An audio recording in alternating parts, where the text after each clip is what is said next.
wanted a bottle of... Oh, shit.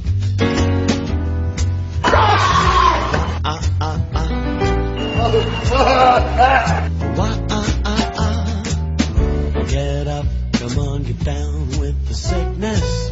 Where the hell is the fucking Hall of Fame? Get up, come on, get down with the sickness. How dare you say such things about a widow? Did she eat the corpse? Right. Get up, come on, get down with the sickness. Open up your hate and let it flow into me. I can see inside you the sickness is rising. I think he's some kind of darky. Seems that all that was good has died. He living up my coattails. Oh no, the world is a scary place. Quiet down on the Christmas show, for fuck's sake! Now that you've woken up the demon in me. Whose idea was this?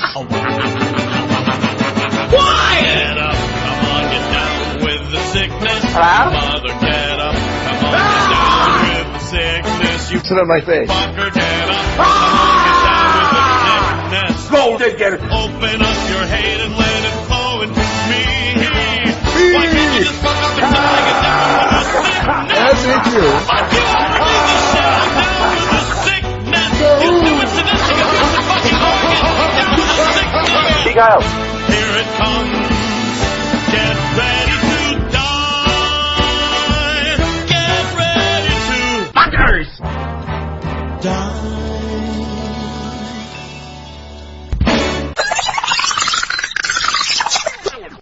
Someone had written a song for Vince McMahon after he blew up. We played a little of it one day, but Chris Benoit ended up dying, and it seemed inappropriate. It wasn't quite as funny anymore. No. But now that Vince McMahon is alive again, I want to revisit this because this does involve a lot of great Vince moments during the years. So this song is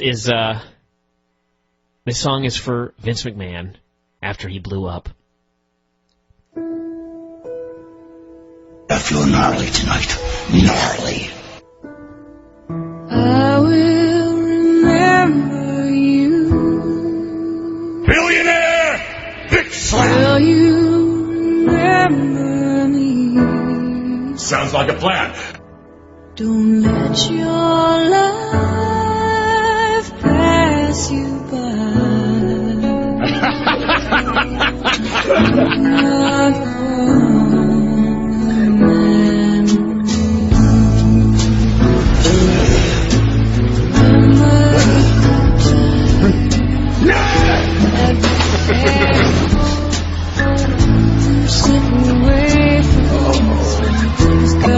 Next time, you little bastard. Really, I first saw you smiling in the sun. Your walk.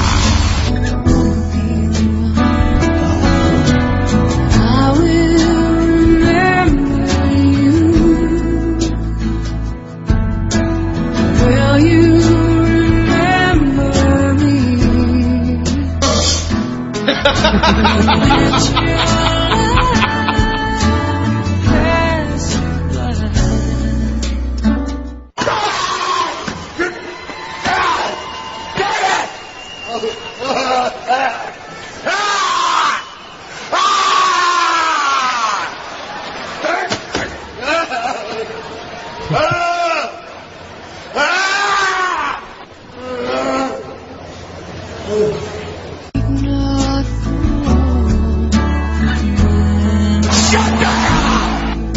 That was the greatest moment in Vince McMahon's career. He knows I have the grapefruits.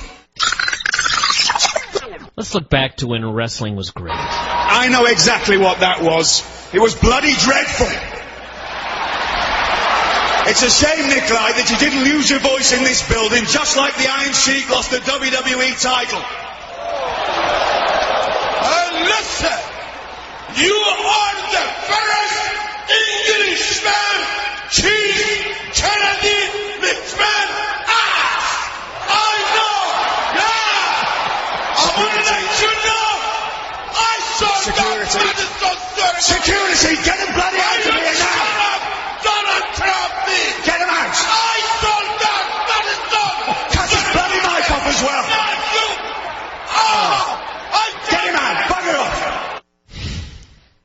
fine men. What has happened to this business? TV Baltimore introduced a video. Yes, he did. A video that he said Twinkle Toes had last week and had hidden. And he had recovered the video from Twinkle Toes, and they were going to show it. Yeah. Apparently last week we received a tape from Chico Alvarez of the Figure 4 Weekly. That tape was mailed to Twinkle Toes, my broadcast colleague. Quite obviously, Twinkle Toes dropped the ball again. We did not get to air Chico Alvarez's response last week. However, this week, we got our hands on Chico Alvarez's response to the insults, the mudslinging from Ted the Trailer McNailer. Let's take a look right now at what Chico had to say to the man beast. Ted Mcnailer, I turned on Derby City Wrestling the other day, and what did I see? I saw you in a chicken suit. A chicken suit. So I see that you haven't laid up, and that's fine, because I haven't got a date scheduled yet to come out to Louisville, but I guarantee that I'm going to be coming out there, and I'm going to slap you. I'm going to pummel you, Ted. And I want you to know that I may have retired from wrestling, I may have hung up the boots, but I've never stopped training. This isn't starting from scratch. I've been out there every single day in the Buddy Wayne Wrestling School, training in preparation for this match. So the day's coming, Ted. The day's coming when you regret that you ever opened your mouth and said a thing about me. Well, there you have it. Chico Alvarez laying down the gauntlet for the man beast, a.k.a. Ted the Trailer McNailer. Bryan, do you have anything to say about this? This video was a failure. When I saw that it had aired, I was filled with remorse and horror, in fact. So, you also blame Buddy Wayne. Well, you blame the director, that being Buddy. I did, in fact, blame the director. Here's what happened. They wanted a promo on Ted the Trailer, but I wasn't really told anything, really. This information went from Derby City to Buddy to me. Right. No, there was a middleman. And he wanted me to do a promo, and the way he explained it was kind of strange. It's like he thought it should be kind of, Ted's the crazy one, and I'm more relaxed and laid back about the whole thing. And then he mentioned that I shouldn't give the exact date of any particular challenge or anything like that. So I ended up cutting this promo, which it was in Buddy's bedroom with a TV behind me, and it was. I thought you were in school somewhere. Yeah, and it was very vague. Like, Ted, I'm gonna come and get you at some point, but I don't know when. Sometime I will. And you said, I'm gonna slap you. I'll slap. And then you did this. Yeah, I'm gonna slap you and choke you. And then you held up a fist and said, I'm going to pummel you. Pummel you. Now, here's the thing, folks. This was not intended to be wacky. Well, I can't say that. Because I didn't think it was supposed to be, I didn't think it was supposed to be an angry, full of piss and vinegar promo. So it's very hard to do a promo where you're challenging a man and not angry about it. So anyway, this whole thing just sucked. Enormous cock. And I had thought that upon viewing it, they found it so horrible that they weren't going to air it. Apparently, they had a change of heart. Unfortunately is the correct word here. They had a change of heart. This should never have aired on television. I apologize to everybody for this promo. Shit happens. So anyway, well, there you go. Now that we've already buried it, we're going to bury it just a little bit more. This came across as Buddy told you to say, cut a promo on a guy like you were going to kick his ass in a bar. And you had no idea what to do. That was not what happened. Yeah. No, that wasn't the direction. It would have been very different if that would have been the direction. So, train wreck. Yeah. Poor effort on the part of everyone, really. Later, Twinkle Toes did a deal, and he said, the reason I hid that tape was I didn't find it to be broadcast quality, because he works with the BBC, and if ever there was a truer statement said... This was not, in fact, broadcast quality. I would like to hear it. So this all finally wrapped up. This was a low point in my career.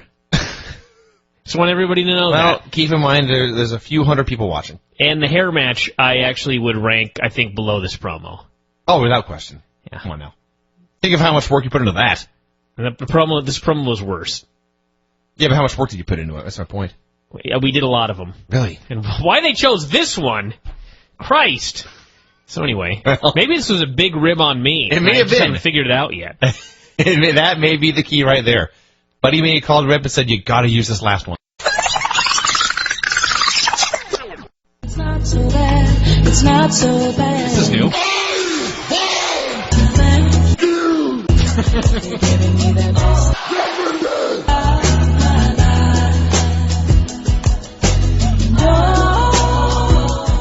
Just to be with you is having the best day.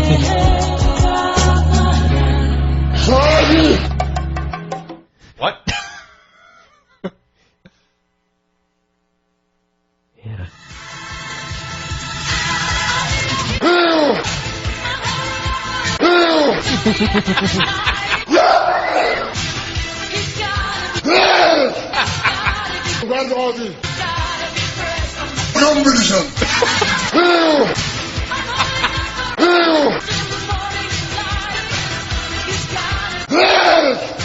Okay, I'm going to stop this. I'm going to play it again. Now, here's what I want everybody to do.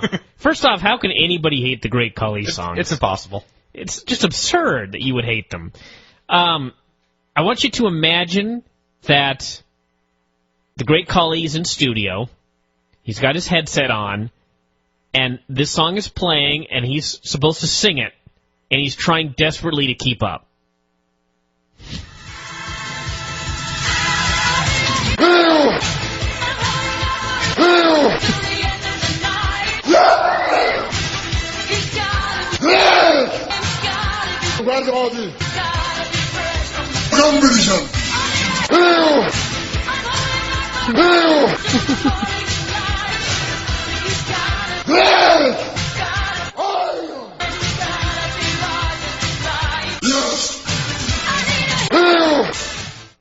I love Khali.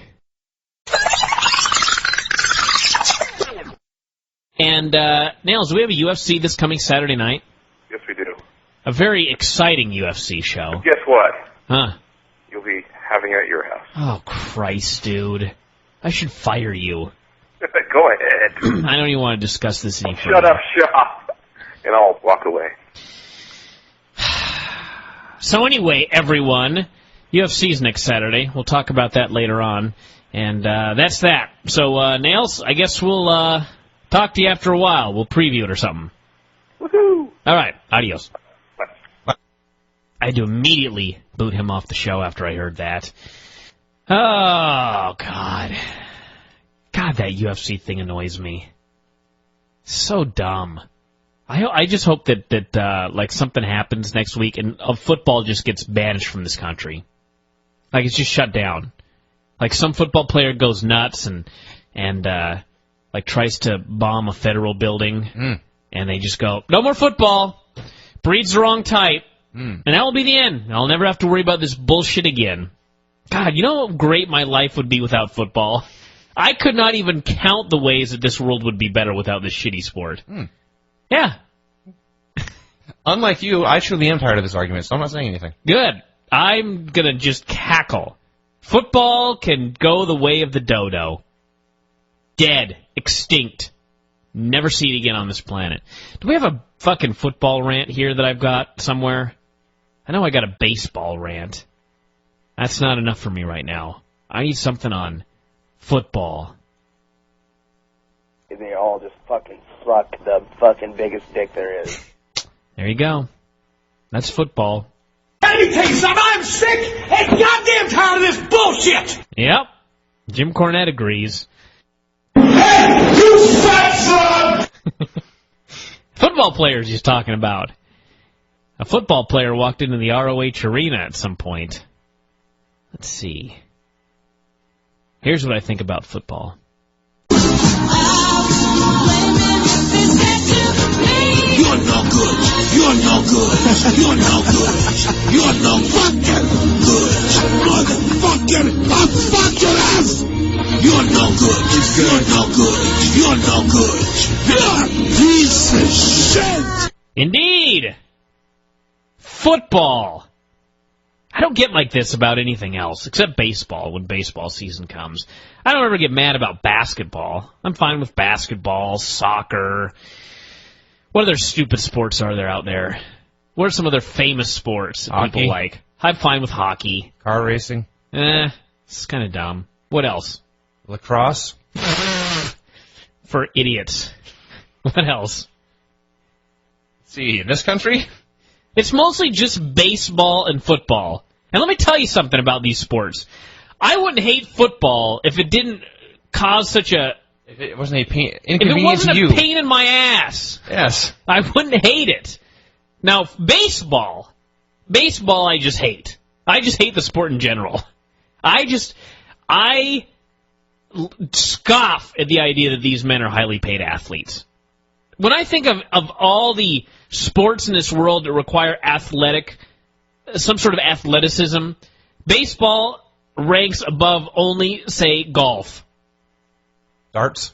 That doesn't count as a sport. I'm talking about a real-life sport. You think golf counts as a real-life sport? Well, I shouldn't even rank golf either. But, I mean, you have to be outside and you have to move. You know what I mean? All right. Seriously, of all the sports in the world, is there any sport that requires less athletic ability than baseball? I'm trying to think of one with less running. I will even put over football and admit that the football players are true men. I cannot say the same about baseball players. You go out there, you swing 3 times, you usually miss all 3 times. I know a little bit about baseball. If you've got like a 320 average, that means that out of 1,000 tries, you hit 320. Is that correct? Yes. And that's like a good average of 320? You know what was amazing is that you used to think about baseball and math there. That's right. So basically, you go out there, you largely miss. The vast majority of the times you miss. And then you go sit back down, right? When you get out, you do in fact go back to the bench. And yes. then if you hit the ball, you have to run like, 90 yards? 90 feet. 90 feet!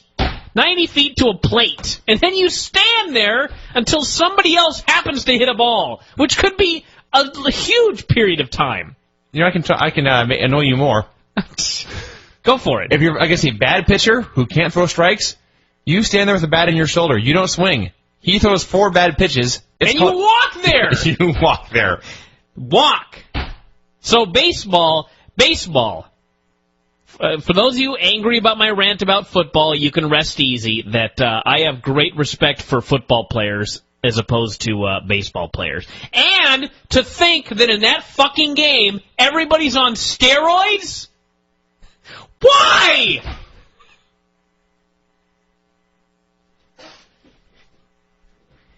God.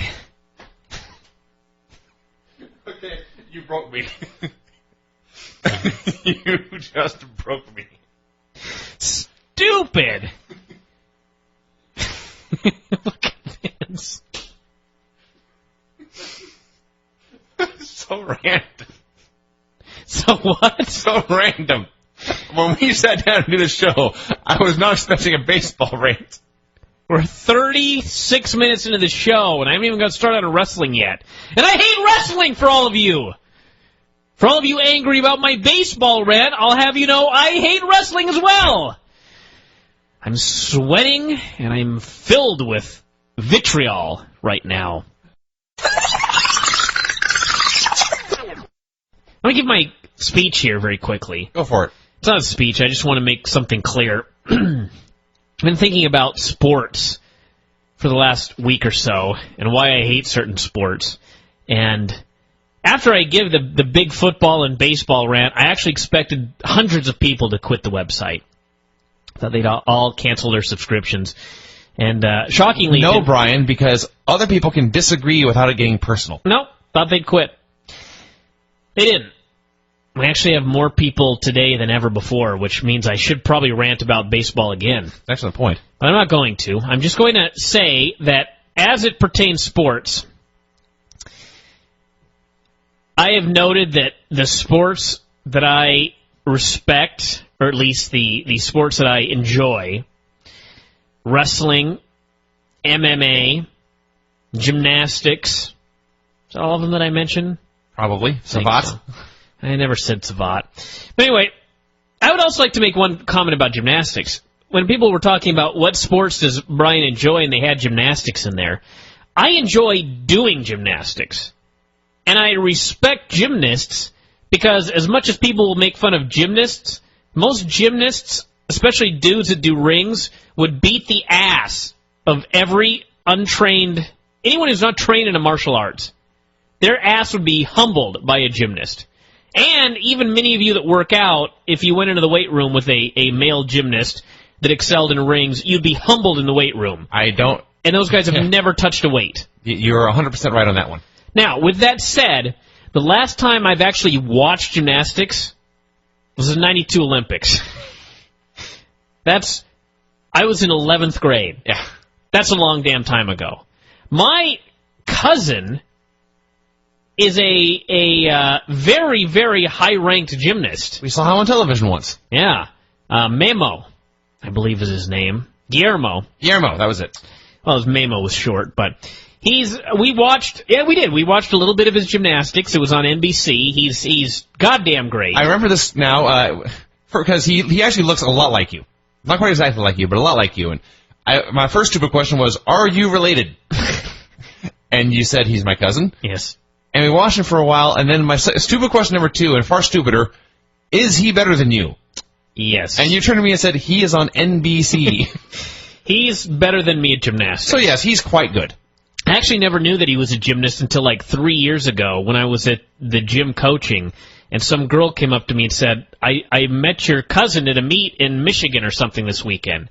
And I said, I don't have a cousin that does gymnastics. And she goes, Guillermo. And I was like, I don't have a cousin named Guillermo. She goes, he looks exactly like you. And I said, I have no idea who this man is. So I ended up going home and asking my mom, and I said, do I have a cousin named Guillermo? And she goes, Memo! And I was like, oh! Turns out he's a great gymnast. So anyway, I respect that. But I don't watch it. I don't watch it on TV. I watched that thing on NBC that he was on for about 5 minutes. That's it. I haven't watched any other stuff he's done. I haven't watched any of the Olympics. I haven't watched anything in gymnastics. Every now and then someone at the gym will go, hey, so-and-so in China is working on a triple back off the parallel bars. And I'll be like, wow, triple back. Pretty good. I don't know what the fuck's going on. I have no idea what's going on. I see. My kids aren't learning triple backs. They're learning how to do a backward roll. So anyway, those are men.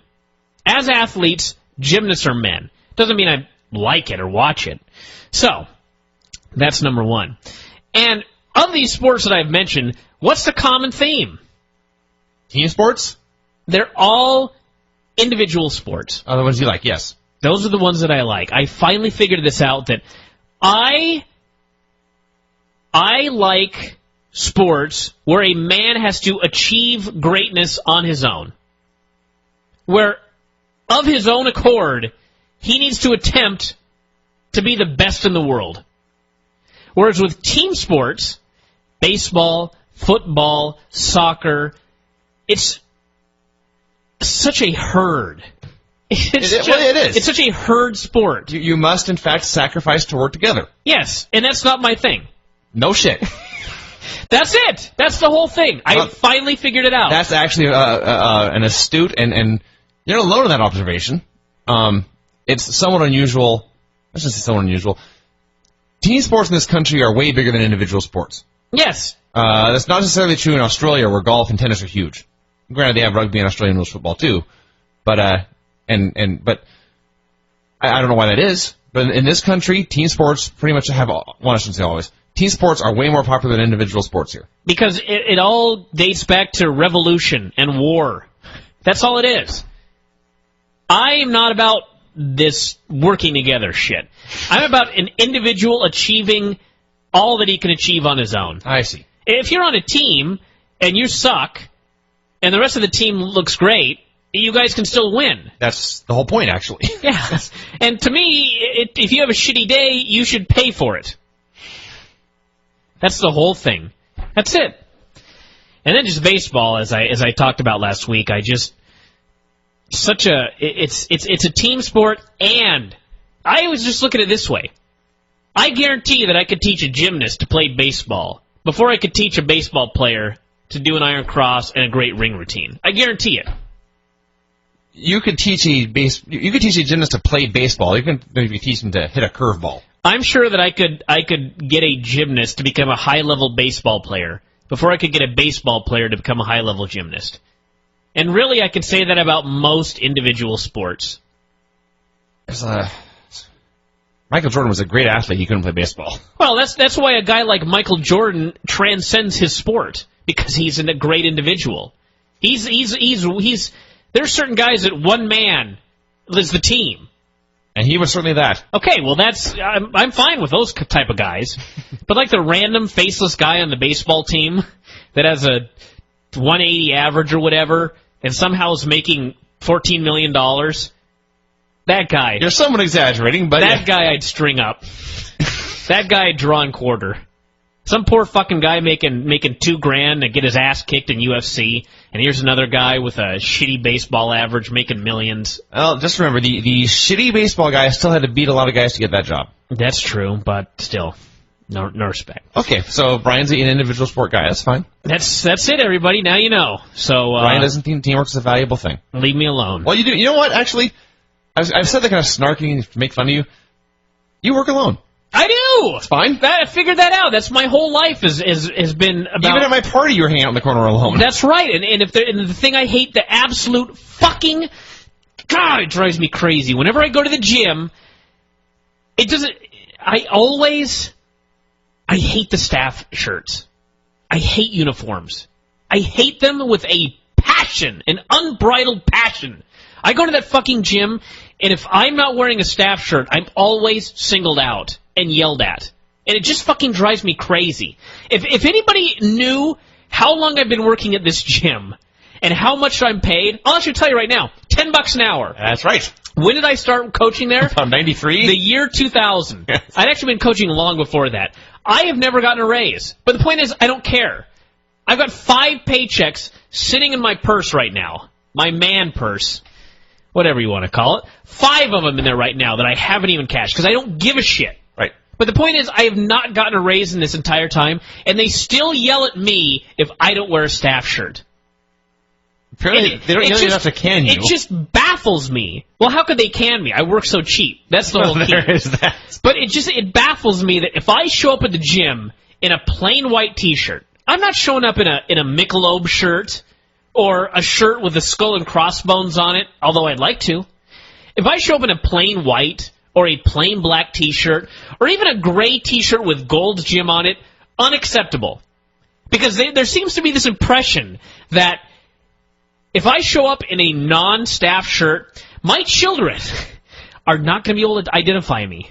Or they won't listen to you. Like after 7-8 years, they're not going to know who the dude is on the floor. Like the parents aren't going to know, who's that kid, who's that guy with my child? I don't recognize him in that gray shirt. It's such bullshit. It's not like I work in an office or at Home Depot where somebody's going to be coming up to me and asking where the fucking lumber's at. I coach kids. Nobody ever talks to me except for my kids. I go out on the floor, I coach my kids, they go home. What the fuck does it matter what I wear? But there's this intense demand that everybody looks exactly the same. Everybody has to have the exact same shirt. A blue staff shirt. Track pants or whatever. Is it not stupid? Sorry, dude. God, that drives me crazy. So what we have here is a situation where you are not happy with your employer. No, I'm fine with everything. I just hate wearing the staff shirt. Well, except that. Yeah. And they are fine with you with everything except the staff shirt. Then neither one of you is unhappy enough to actually end the relationship. No, because it's all about a shirt. And I think there's only one person that actually yells at me about my shirt. And I think that she takes pleasure in yelling at me about my shirt. That's very likely true. It's undoubtedly 100% true. And I wear my shirt most of the time. That's the whole thing. I wear it, and it drives me crazy, and I get pissed off, and I'm hot, and I'm sweating, but I wear that goddamn shirt. And if I wear that shirt 10 times, and on the 11th day I just happen to not wear the shirt, I still get yelled at that day. And it's such bullshit. It's like a game that's being played here. And you can never win. And I can never win. And the other day, it's winter. I had to get a new sweatshirt because it's hot, or it's cold out. I had to buy it. A new staff sweatshirt? I had to buy my own because they only give out staff T-shirts. I see. I wanted a sweatshirt because it's winter and I had to pay for it. That kind of sucks. God. Other than that, everything's great. Besides that, everything was great. So yeah, for those of you wondering, now you have your answer. Leave me the fuck alone. And Crazy Uncle Wayne, if you want to come on and have an argument about baseball, make my day. But you're not going to change my mind. I'm never going to come out here and go, baseball is awesome. It's like the fucking Siege of Troy. It's all men. What? That's still like a big team effort to take down a city or something. I see. Like that. I thought you were comparing the Siege of Troy to something awesome. Well, I'm sure for one side it was awesome. The Trojans weren't going to be pleased.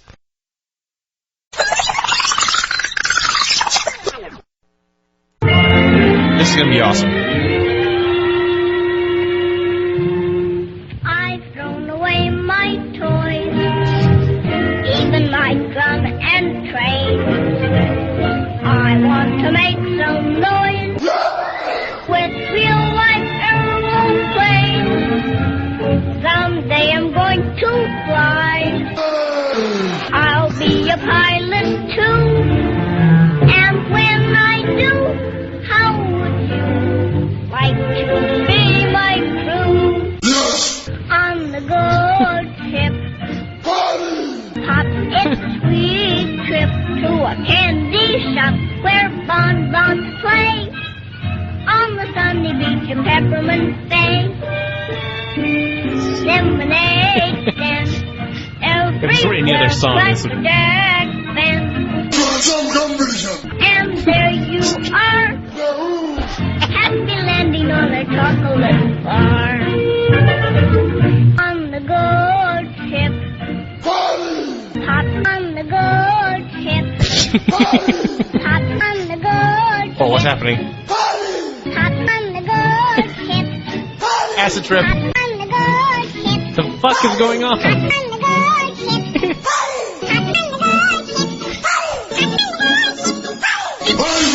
Some competition.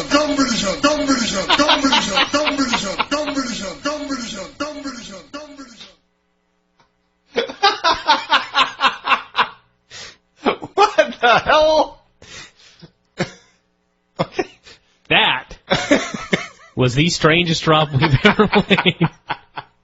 First of all, I cannot get the image out of my head of Shirley Temple on stage singing and dancing with Great Khali. That song was like, first off, it starts with Shirley Temple, and I hope Granny's listening because she loved Shirley Temple. But it starts with Shirley Temple, which is just weird. And then there's random Khali drops, and you're thinking, what a shitty song. He's just randomly putting drops in here. And then suddenly at the very end, it just went crazy. It was an acid trip. That was awesome.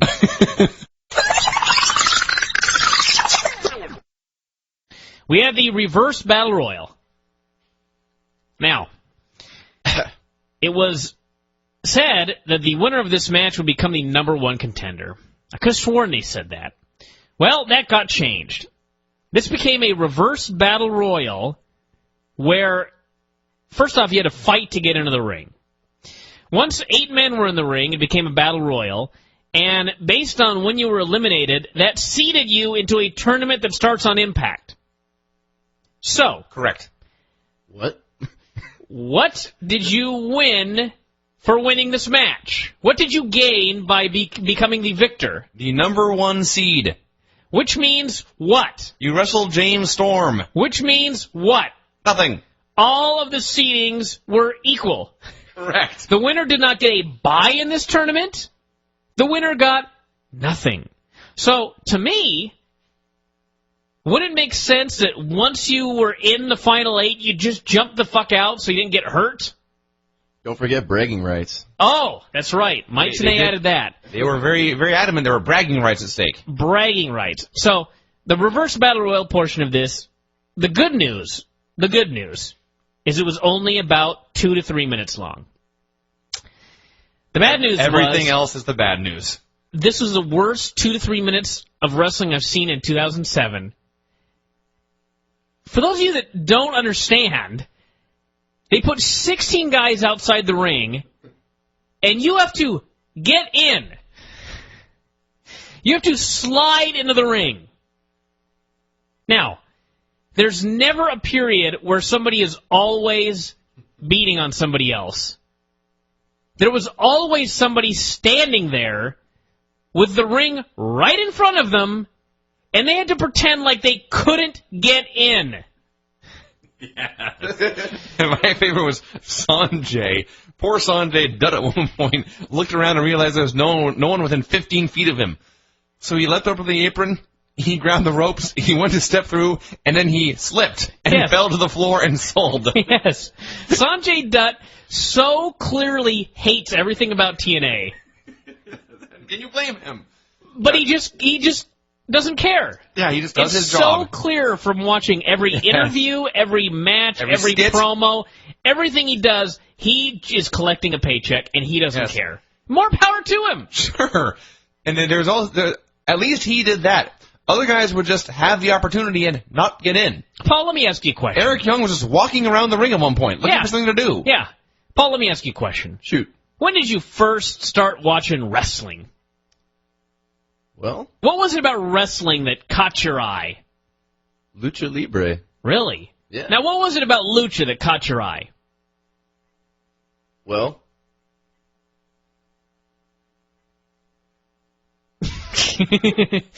I mean, was it the athleticism? Was it the masks? Was it the, what was it about wrestling that impressed you? Was it like, boy, that's really cool? Just that physical ability to go out there and... You were impressed. Yeah, that's what I'm trying to get at. I mean, you were blown away. There's words that just, there's no words that can describe it, I guess. But so you were impressed to a degree you cannot put into words. No, exactly. Okay. All right. That's what I wanted to hear.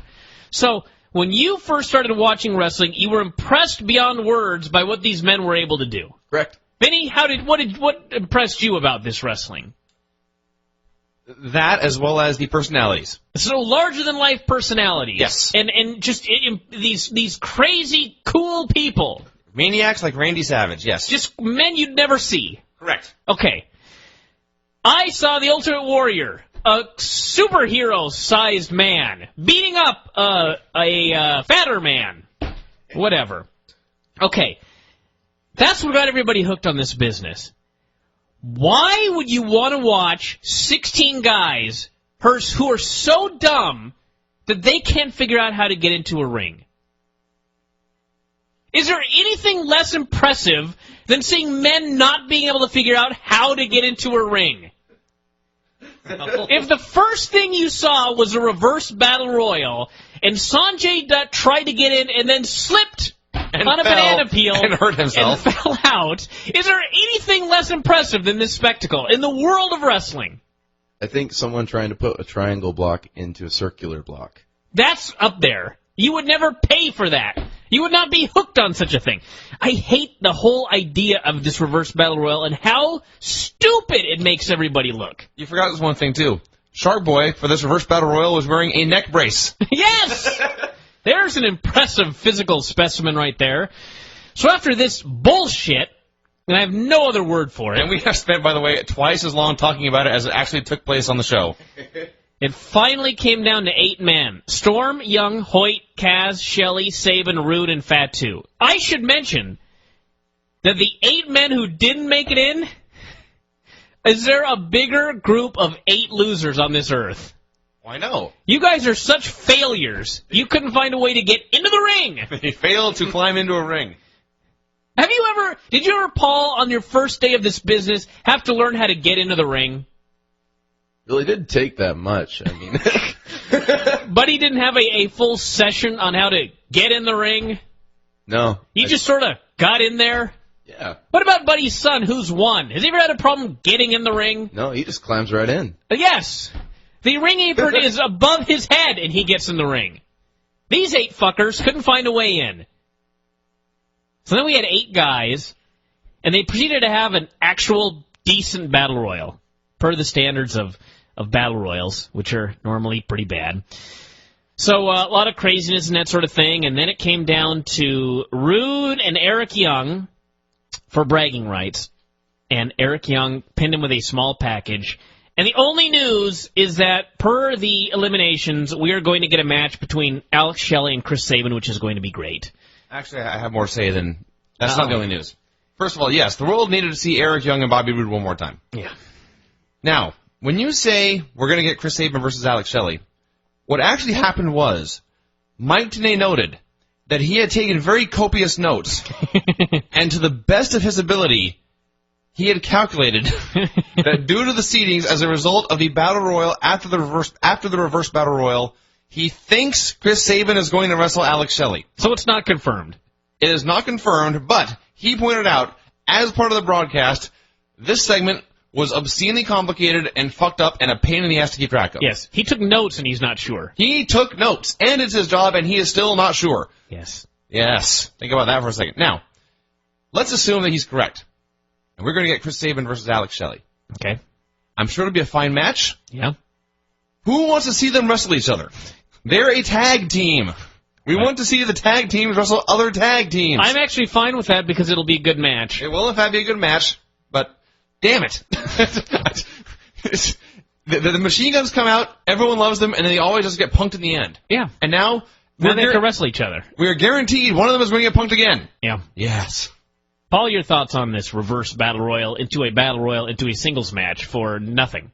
Yeah, I thought that Shelley and Sabin, man, they got punked. Exactly that. You know, they were looking really good, and then all of a sudden it just like they got shot into the ground. They are massively popular, and nobody ever does anything with them.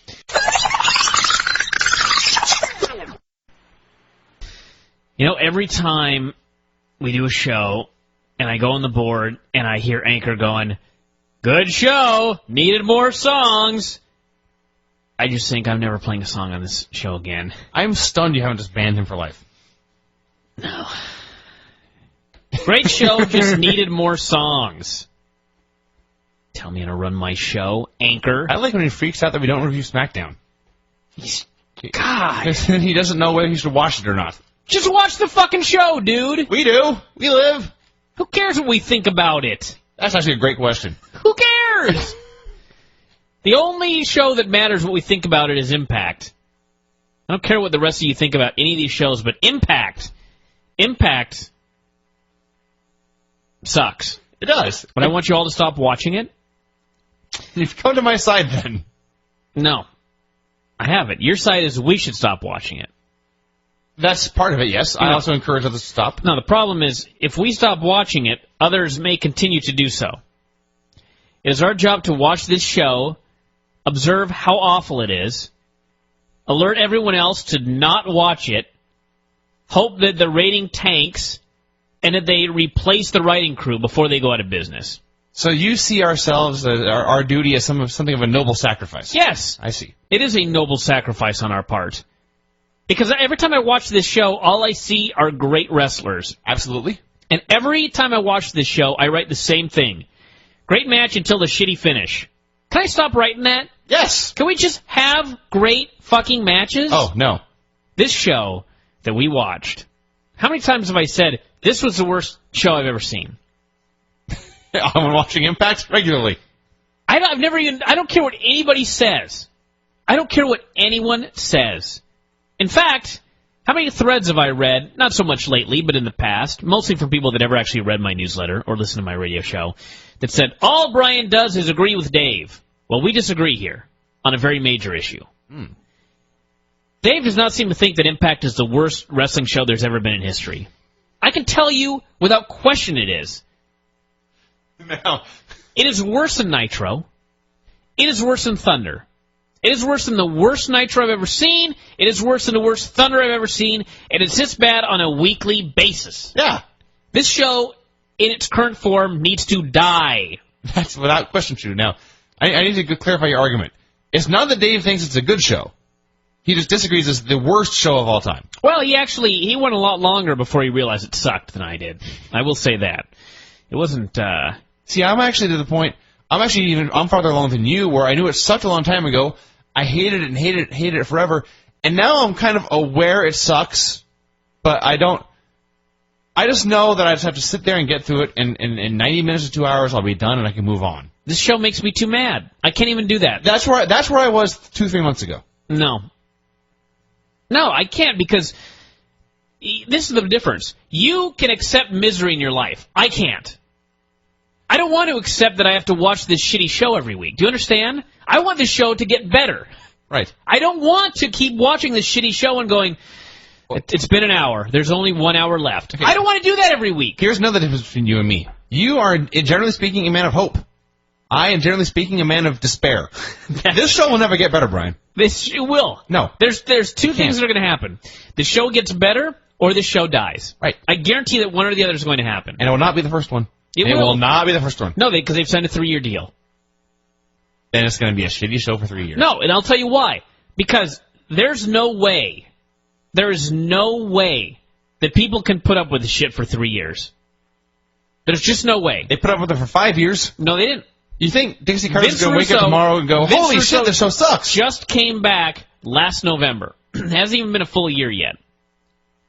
I'll repeat that question then. You think Dixie Carter's going to wake up and say, holy crap, this show blows? Okay, I say yes. Because they were doing 1-1s. They're now doing .98s. The rating is actually dropping. They've gone from an average of 1.5 million viewers to 1.3 million viewers. That's a drop. Soon they will get to 1 million viewers. It's a 20% drop. That's right. And then hopefully soon after that, they will be below 1 million viewers. And finally someone's going to say, you know what? This ain't working. Like we've been saying week after week after week after week. After wasting weeks. This is not working. And thus, change will occur. And then, if nothing else, I will just have to watch a different Impact. And it will have to be better. It could not be worse. It could not possibly be worse. I do agree with you on this point. This is the worst show of all time. It is. This is the worst show I've ever seen. And this episode in particular filled me with great rage. See, this goes back to where 2 or 3 months ago where I had to watch the show and I would have violent outbursts of physical violence because I could not contain my rage about what I was seeing. But this is why this is different. I'll tell you why this is different. Okay. Because you would fly into a rage every week. And it was always the same thing. But there was nothing new to outrage you. It was the same shit week after week which outraged you. Which you eventually accepted. Okay, that's fine, but you eventually accepted that. Me, the reason I get angry is because every week there's something new. Something so stupid that we've never seen it before. You know what I mean? They're finding new and inventive ways to suck. I can't even... It's like, again, I will say it, that life has to be a giant cosmic joke on me. Because I can't imagine that a show this bad could find a new way to be worse every single week. Yet it does. And this show is a perfect example. Last week I ranted and raved about their stupid fucking tournament. And the men who were eliminated because there was a run-in and they were out. And then in the very next match, there was a run-in, and those men were not disqualified and put out. Okay? That made me so angry. Yes. And really, it probably shouldn't have, because I was just reliving the shitty Vince Russo tournaments from 1999. Shouldn't have been surprised. This show was new levels of shit. This was the Sting versus Angle 2 show. They had just had a pay-per-view match on Sunday, 2 Sundays ago, I guess. 10 days prior, 11 days or something. And this was their rematch. Free television. With a week of build. They actually did something right. They didn't just throw it on TV immediately. Sort of, right? They built it up for a week. They built it up for a week, which is a week more than they usually do. So, they build up this match. We get it at the top of the hour. So you knew something was going to happen. So what happens is, Sting and Angle are having another good match. Not as good as a pay-per-view, but pretty damn good. And I'm like, God damn, this is great. I'm going to be so mad when Kevin Nash comes out. Because obviously he's going to. Which, sure enough, he did. So he comes out, and there was a big schmoz at the finish. Nash was on the apron. He got knocked on his ass. The referee took a bump. Angle hit Sting with a move. Another referee ran in, counted the pin. 1, 2, 3. Angle, pin, Sting. They award the belt to Angle. He's the new champion. This causes Mike Tenay to flip his lid. Mike Tenay starts screaming and ranting and flipping out. They go to commercial and come back, and Jim Cornette's in the ring with 3 refs. I don't know where the third guy came from, but there's 3 refs now. They're all ranting and raving. And he announces that as of right now, Kurt Angle is the champion. He's going to go look at the tape and everything like that. As he's going to the back, Tenay gets in his face again and is screaming that this is wrong, that it was interference, this cannot stand. Cornette tells him to shut the fuck up. Cornette goes to the back. In the middle of another match, a little later, Tenay goes crazy again about the Sting Angle match. He goes to the back to talk to Cornette about it, leaving Don West alone. Monumental error. Monumental error. He goes to the back, blah, blah, blah. So anyway, now that you all know that story, that Mike Tenay cannot handle interference in matches, there were 7 matches on this show. Guess how many of them involved interference leading to the finish? I strongly suspect the answer is 7. Wrong. 8? The answer is actually 6. Because the women's match... Oh, yes, there was Awesome Kong. The women's match with Awesome Kong had a clean finish. Every other match on this show had interference leading to the finish. Did Mike Tenay give a flying fuck about the interference leading to the finish in the first match? Why, no. The second match? Don't think so. The third match? I believe not. The fifth match? Not a whit. No. He only cared about the one match. Perhaps you'll argue, well, the title was on the line. Well, as we learn later, Nash never even interfered. He never even touched Sting. Sting attacked Nash. And he ended up being hit with the Angle slam and pin by Kurt Angle. Tenay was so appalled by this. And meanwhile, every other match on the show had blatant interference.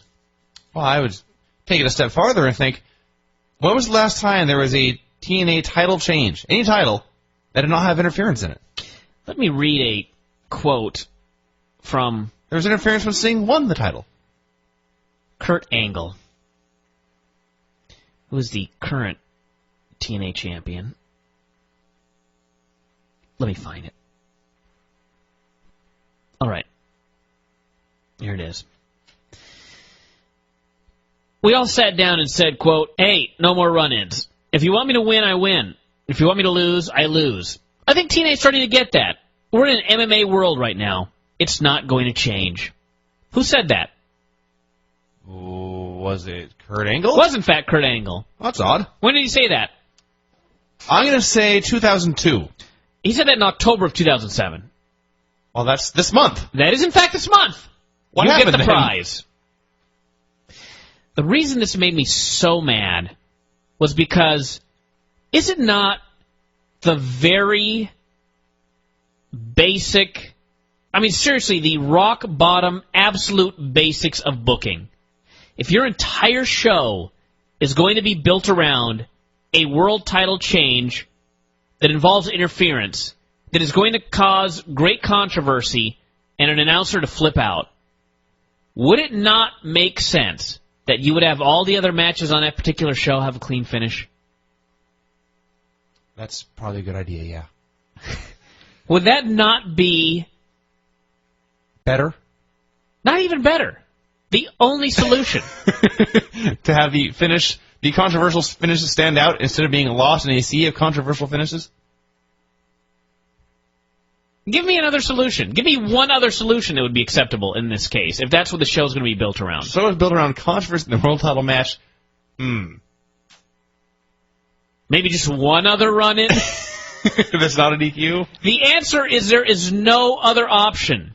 If we are supposed to care about interference in a match, I mean, this is like breaking an elementary physical law.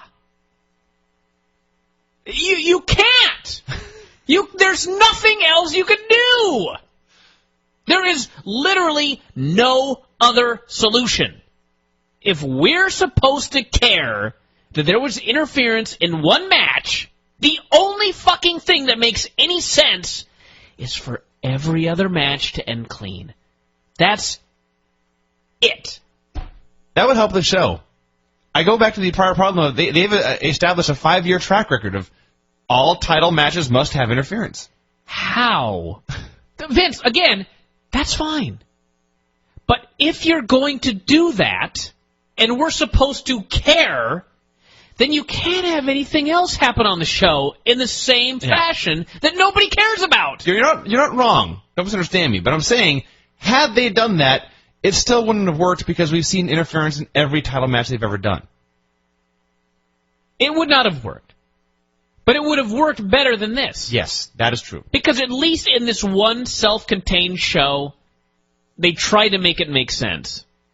But no. Or they would have tried to make sense. They could not do that. No, they could not be bothered. They had to do their usual show. 7 matches on a show, 6 had outside interference, and we're supposed to care about a single one of those. This is a new level of shit. And to get... How can people be employed in this business with so little clue? I don't understand. I really don't understand. How I do not have an answer for that question. You're asking the wrong guy. How can this be allowed? I don't know what to tell you, dude. All I know, and this is getting slightly off topic, I've made the point about the track record of interference and title changes. I sat here and I thought, well, let's see. Let's see how far back I can go in the TNA title game and see the last time there was a title change. And then it occurred to me, I have no idea how Kurt Angle won the TNA title.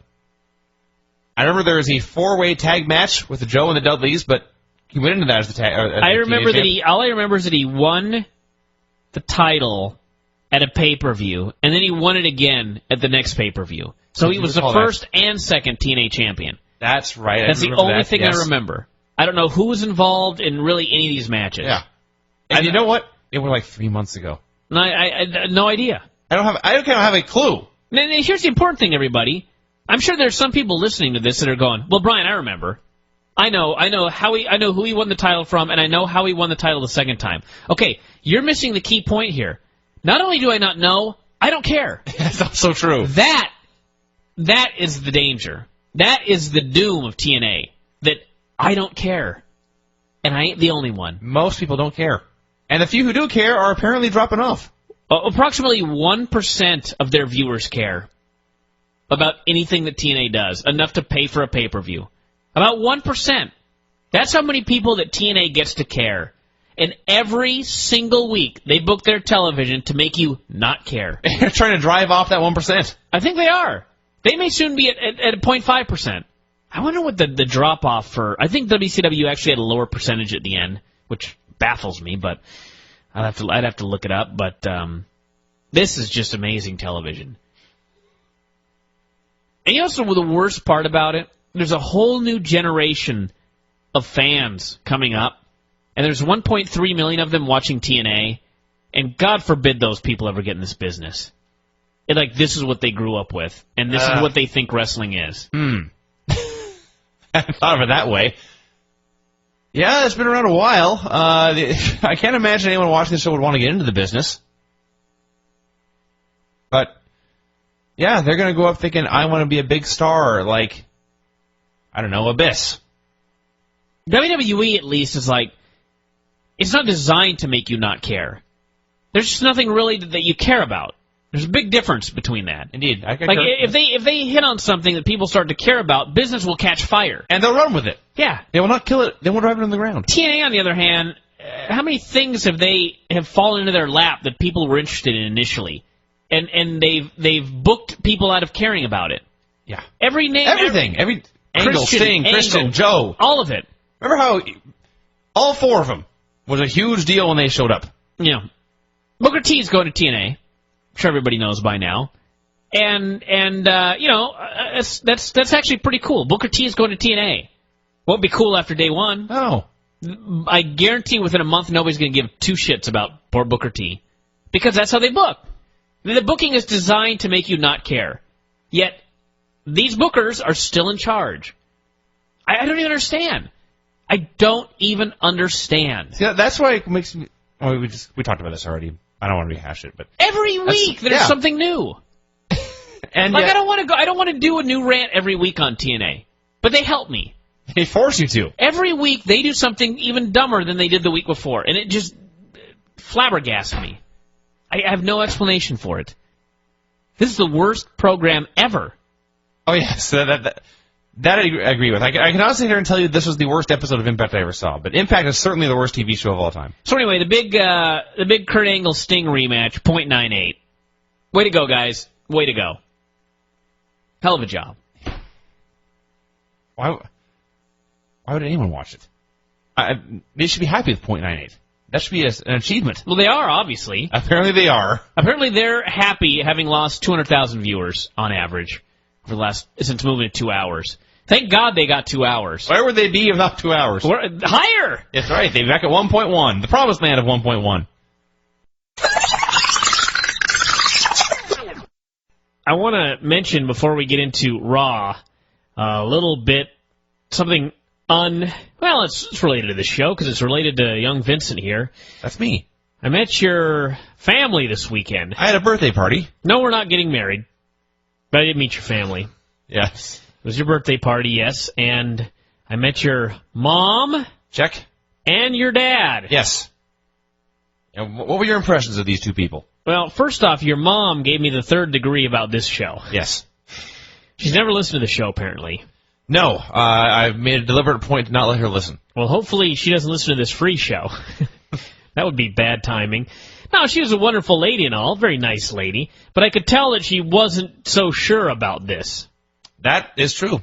She sat down and she said, "So how do you like doing the radio show?" And I said, "Well, it's fun."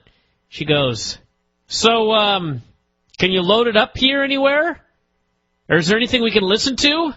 And I said, "Well, I don't think there are any loaded up right now. I don't think that would be possible here. Maybe Vinny could figure something out." And she goes, "So, what do you do on there?" And I said, "Well, we talk about wrestling." She goes, "Would it be something that I'd like to listen to?" And I By said, the way, I've answered this question a dozen times, and the answer is no. I said, "Well, I don't know. It's about wrestling, My grandma listens to it." She goes, "Well, what does she think? Anything she thinks should be improved or something like that?" And I said, "Well, she sort of wishes there was less cussing." And she goes, "Well, what do you think about that?" And I said something to the effect of, "Well, we're covering wrestling. It's a wrestling show. You know what I mean? It's not too bad or anything like that." And it was just getting to the point where I was just thinking, boy, she better never hear this show. Oh, yeah. I think she'd be appalled. Oh, are you kidding? And actually somebody next to her jumped in, and I don't know who it was, but she indicated that this man would love the show.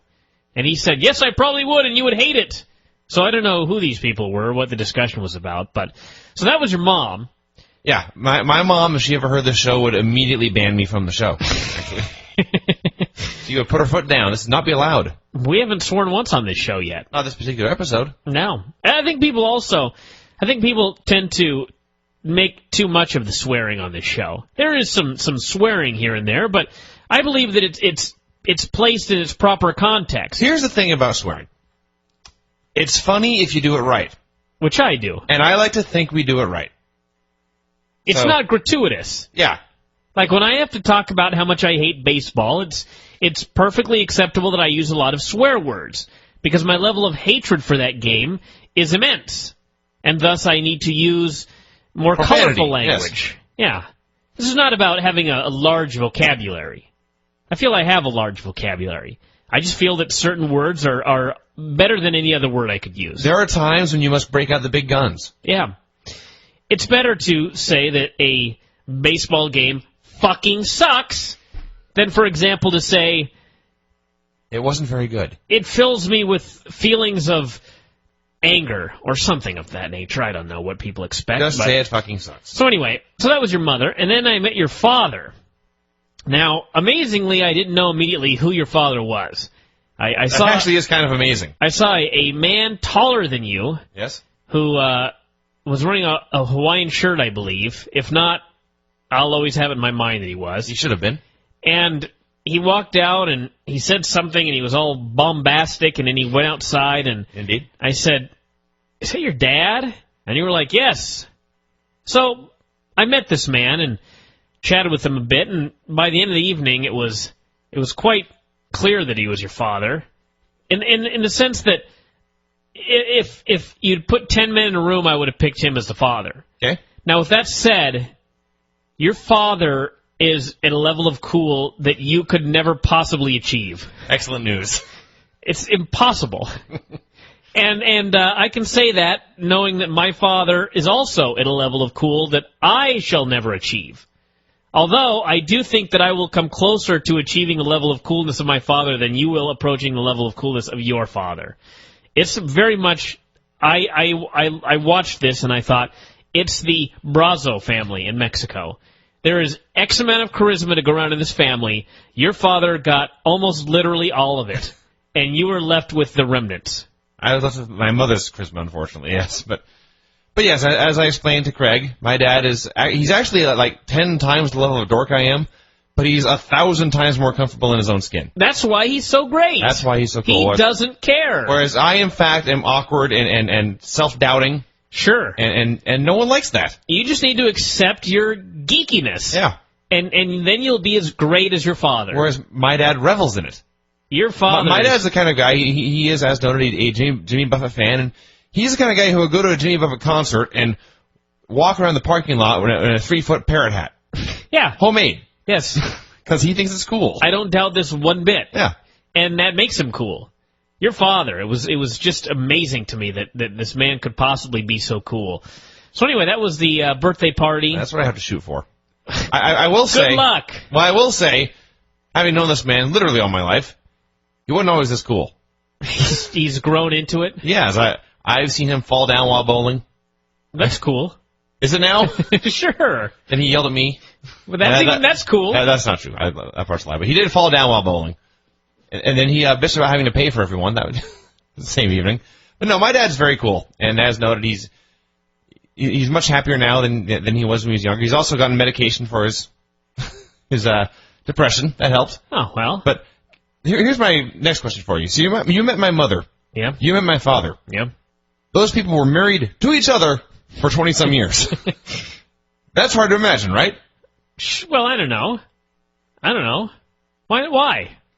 Well, Dad's loud. Mom's quiet. Well, opposites attract. Well, now Mom married a guy who's very, very quiet, and Dad... Do you picture me marrying a loud, bombastic woman? No, I don't. But I don't picture you as loud and bombastic. It wouldn't work out because we kill each other. I don't picture you as loud and bombastic, though. At least not all the time. You're often... You have spaces of loudness and spaces of quietness. I do. I am actually quiet 90% of the time. At that party, you were hiding. Well, I went there and there were people everywhere. No, what a horrible thing at a party. It's not my thing. So I went and I hid the whole time. But regardless, my mom found a nice man who's actually substantially quieter than she is. Really? And they sit around and maybe this was the man that she was talking to that confirmed that she wouldn't like this show. May have been. But yes, they sit around in their house and think about what they can do to make it bigger and fancier, and they're happy about that. So everything worked out in the end. Literally, everyone who's ever met my parents or the new spouses, they all say the same thing. Boy, they found a better match this time. Your father has another person? Was she there? My stepmom was there. Oh. She's... I'm sure I met her. She's louder than my mom, but she's also kind of a more withdrawn person. She actually made all the food. Oh. So you should thank her. Well, thank you, if you're not listening. Yeah, it was a fun little party deal. We saw Sonny and Craig and Craig's family, and Craig's surely listening to this, so what the hell. He shows up with his wife and daughter. Yeah. And the boy. And so she goes to sit down, and I attempted to whisper to her, "Are you the gift?" And I got all the way to "Are you?" and Craig saw me whispering to his daughter and put a stop to that. So throughout the rest of the evening, I was trying to explain to her what I had been trying to tell her earlier. And I finally got it out, and she was completely appalled. So, Craig, if you were wondering, that's the answer right there. So anyway, yeah, that was... The answer to your question, Brian, is no. No, she was not the gift. Although they did bring cookies. They did. These were the best cookies I've ever had in my life. They were great. There was, we had some margaritas that your father had My dad. He created them with a lawnmower. My dad, I didn't know this until this party. My dad has a gas-powered margarita blender. Yeah. It's got a big engine. It's all chrome and shiny, and you set it on the deck. And then it has handlebars, like a Harley. Mm-hmm. And you pull the cord or rev it, and it sits there going, bah, bah, bah, bah, bah, bah. And then when it's time to blend the margarita, you crank the throttle like you were popping a wheelie. Yeah. And it makes the margaritas, and everyone's happy. Yep.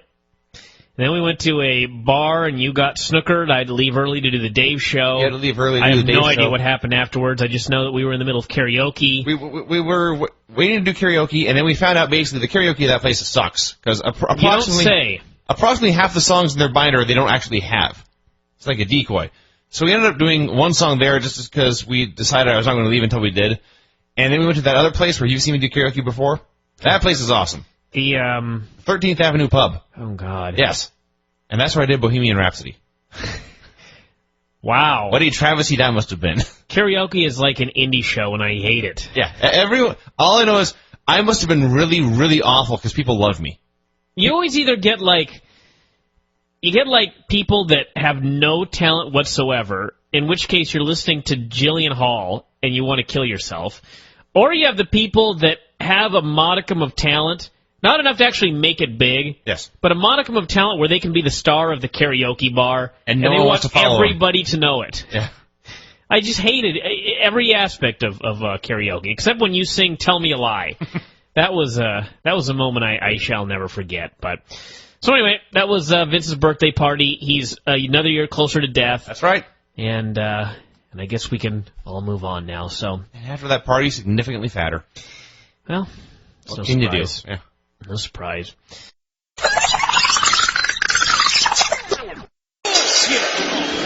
See, even Jim Ross swears. Wow, when did that happen? He just yelled bullshit. There's also this classic drop. Melina, she had her little rendezvous, remember, with Mr. McNailer on the 4th of July? What kind of woman is she? Who? Melina. I'm talking about Chad Pat, the referee. He had a sex change. What do you I'm mean? talking about What do you mean? Melina. What kind of woman is Melina? Yeah. That is such a classic Bryan and Vinny moment, really. Well, it's missing the part where JR screams, "Pay attention." Melina, she had her little rendezvous, remember, with Mr. McNailer on the 4th of July? What kind of woman is she? Who? Melina. I'm talking about Chad Pat, the referee. He had a sex change. What do you mean? Who? Still awesome. Oh, man. He says her name like 10 words prior to asking the question. Yes. The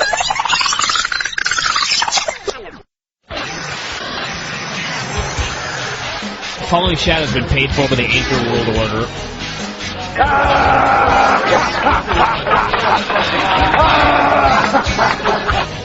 Possibility one is that we're wrong and Anchor is right. And possibility number two is that Rich Franklin is going to get knocked the fuck out again. Franklin! Ha ha ha ha ha! You're fucking gay! Anchor. You're fucking gay! Anchor. Don't fuck with me! You're gay and faggot! Piece of shit! Son of a bitch!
The biggest celebration in the history of the Bryan and Vinny Show takes place today, October 21st, 2007, figure4online.com. The Bryan and Vinny post-UFC 77 show, in which we recap the doom of Rich Franklin, or more appropriately, the doom of Anchor. Anchor! The new biggest heel on the website after his hero, Rich Franklin, got his ass knocked the fuck out. He went on the board and decided to tell everybody that he actually voted, he actually bet on Anderson Silva. And so he won money, he said. Nobody gives a shit. Anchor, humbled here on this show. And we are here to celebrate the greatest UFC of all time. Maybe not. But you know what? This was a goddamn great show. Maybe it was just because of the utter destruction. The utter destruction at the hands of Anderson Silva. I assure you that's the only reason you thought it was so great. You've forgotten the prior 2 hours. I would also like to add that I like Rich Franklin. I have nothing against Rich Franklin, and I feel bad for the poor guy. You just hate Anchor. He got his ass fucked up. He tried his best, and it still was not good enough, and that always sucks. His best was not even close to good enough. Anderson Silva went out there, and it was like he was in a sparring contest in practice. We may be talking about this now. Anderson Silva figured out in about 2 minutes, I can do whatever I want to this guy, and he's powerless to stop it. So I would do things like spinning back kicks and spinning back fists and jumping high knees, because they're fun. He mocked him in the middle of this fight. He did drop his hands, just bob and weave, and there's nothing Franklin could do about it. Franklin was killed. He was killed in the first round, and saved by the bell. They dragged his... And that was questionable, by the way. They dragged his body to the corner. Let's just pause here for a minute. The music's still playing. I just want to get about here in a minute. And then I'll continue this story.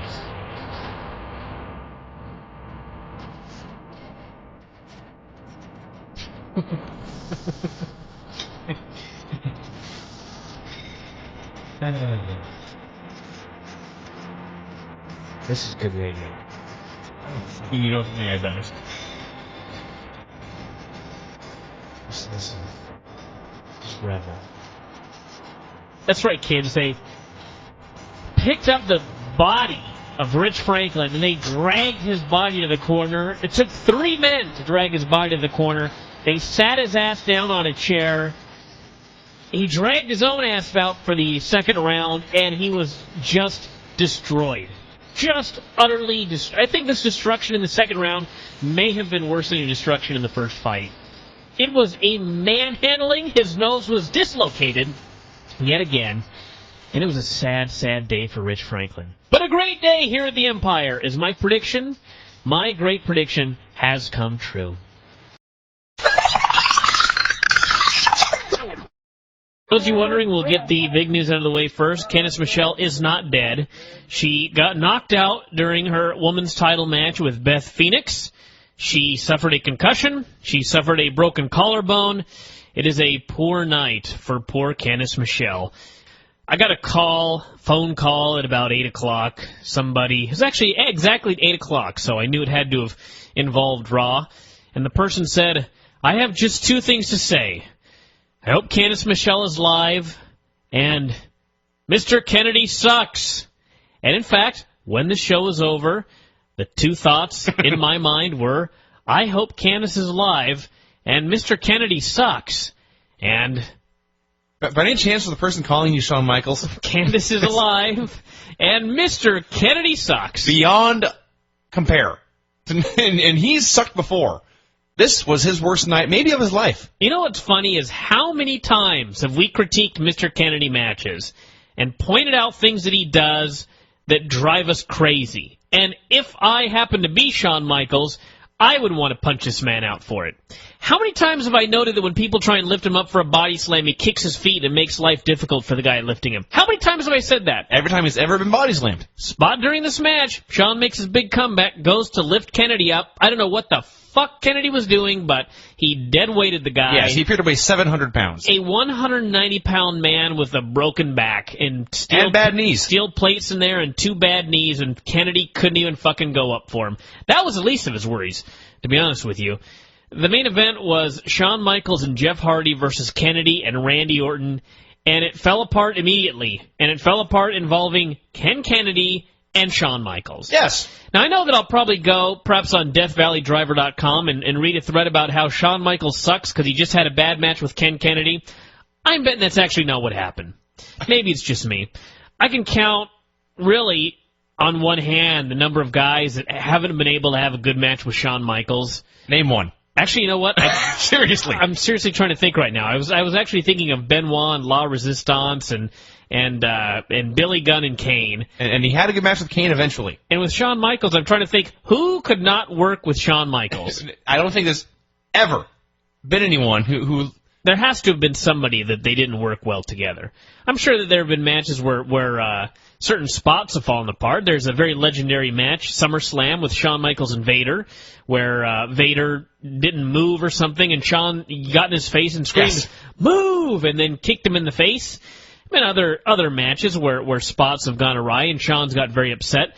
I don't know if I've ever seen a match where nearly every spot him and his opponent did went awry. And that happened in this match with Mr. Kennedy. You know how much talent it takes to fuck up a match with Shawn Michaels? It takes an unbelievable lack of talent, yes, actually. A complete lack of talent. We have found absolute zero, and his name is Ken Kennedy. The first spot was Kennedy, I guess, bowled him into the corner and started punching and kicking him.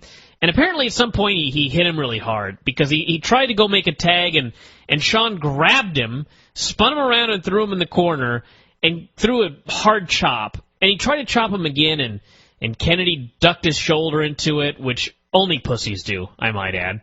So Shawn was pretty much manhandling him, trying to get his chest in position to take a chop. So then they went for a high spot, and it was supposed to be a neck breaker, and Ken Kennedy fucked it up. So they did this botched neck breaker, and Shawn stood up, and he just had this look of contempt on his face. So he let it be known that he could not believe what was happening to him there. This godless look, actually, was in his eyes. He turned the man's head to the side. He leaped high into the air. He kicked him on the side of the head, probably pretty hard, I would guess. And then he picked him up and did an arm wringer and was dragging him to Jeff Hardy, and Kennedy apparently didn't want to go. I don't know what the deal was, but Shawn ended up having to yank him by the arm towards his corner so that Jeff Hardy could get in the ring. And I remember all this off the top of my head, by the way. Oh, yeah. I'm not even looking at a note right now. No, I remember no. all of this off the top of my head. I remember more. This is, it's like, how many times, nobody knows this really except me and maybe Vince. I've been at the Buddy Wayne Training Academy, and you try to move a guy. Let's say you try and move him into the corner, or you try and pull him towards your corner, and he doesn't go with you for some reason. Yeah. And it's always baffling to me that in a fake wrestling match, you wouldn't just go along with it. That's the whole point. You're working together. If you reach down and you put your hands on the guy's head, the guy should know, okay, I'm being lifted up right now. Exactly. You shouldn't actually have to pull the guy up. So apparently Kennedy thought, I'm going to make it look real by not letting Shawn drag me into this corner. Bad idea. Shawn apparently decided that this guy was the worst wrestler he'd ever seen. He yanked him by the arm. I'm trying to think of any time I've ever seen Shawn Michaels have to manhandle a guy like this. Just drag him around and pull him and push him and try and get him in a position. This was the dirt worst I could possibly imagine on this Raw show. I remember. Gets worse. Okay. Comeback, as noted, Shawn tries to do his body slam. Mr. Kennedy completely dead weights him. So Shawn goes up top. They end up cutting him off and getting the heat, and worked him over for a while. And I would suspect, I don't know this, but I would suspect that Kennedy was very rough with Shawn Michaels, not meaning to be, just not any good. Just no good. There was one spot where he was punching him, and Shawn started throwing punches from the bottom. How many times has he Shawn Michaels throwing punches from the bottom? Rarely. Threw punches from the bottom here. So and he also looked so happy whenever Randy Orton. Oh God, yeah, so overjoyed, so clear. Like, thank God, rest. A man who knows how to work. Yes, a professional. So then we had the big comeback where Shawn made the tag to Jeff Hardy, and who was in the ring at the time? I believe it was Ken Kennedy. So they immediately start doing a high spot, and Jeff takes him into the ropes, and he starts to throw him off, and Kennedy suddenly just screams, "What?" And he turns his back, and he does that stupid training school run backwards 15 steps into the ropes.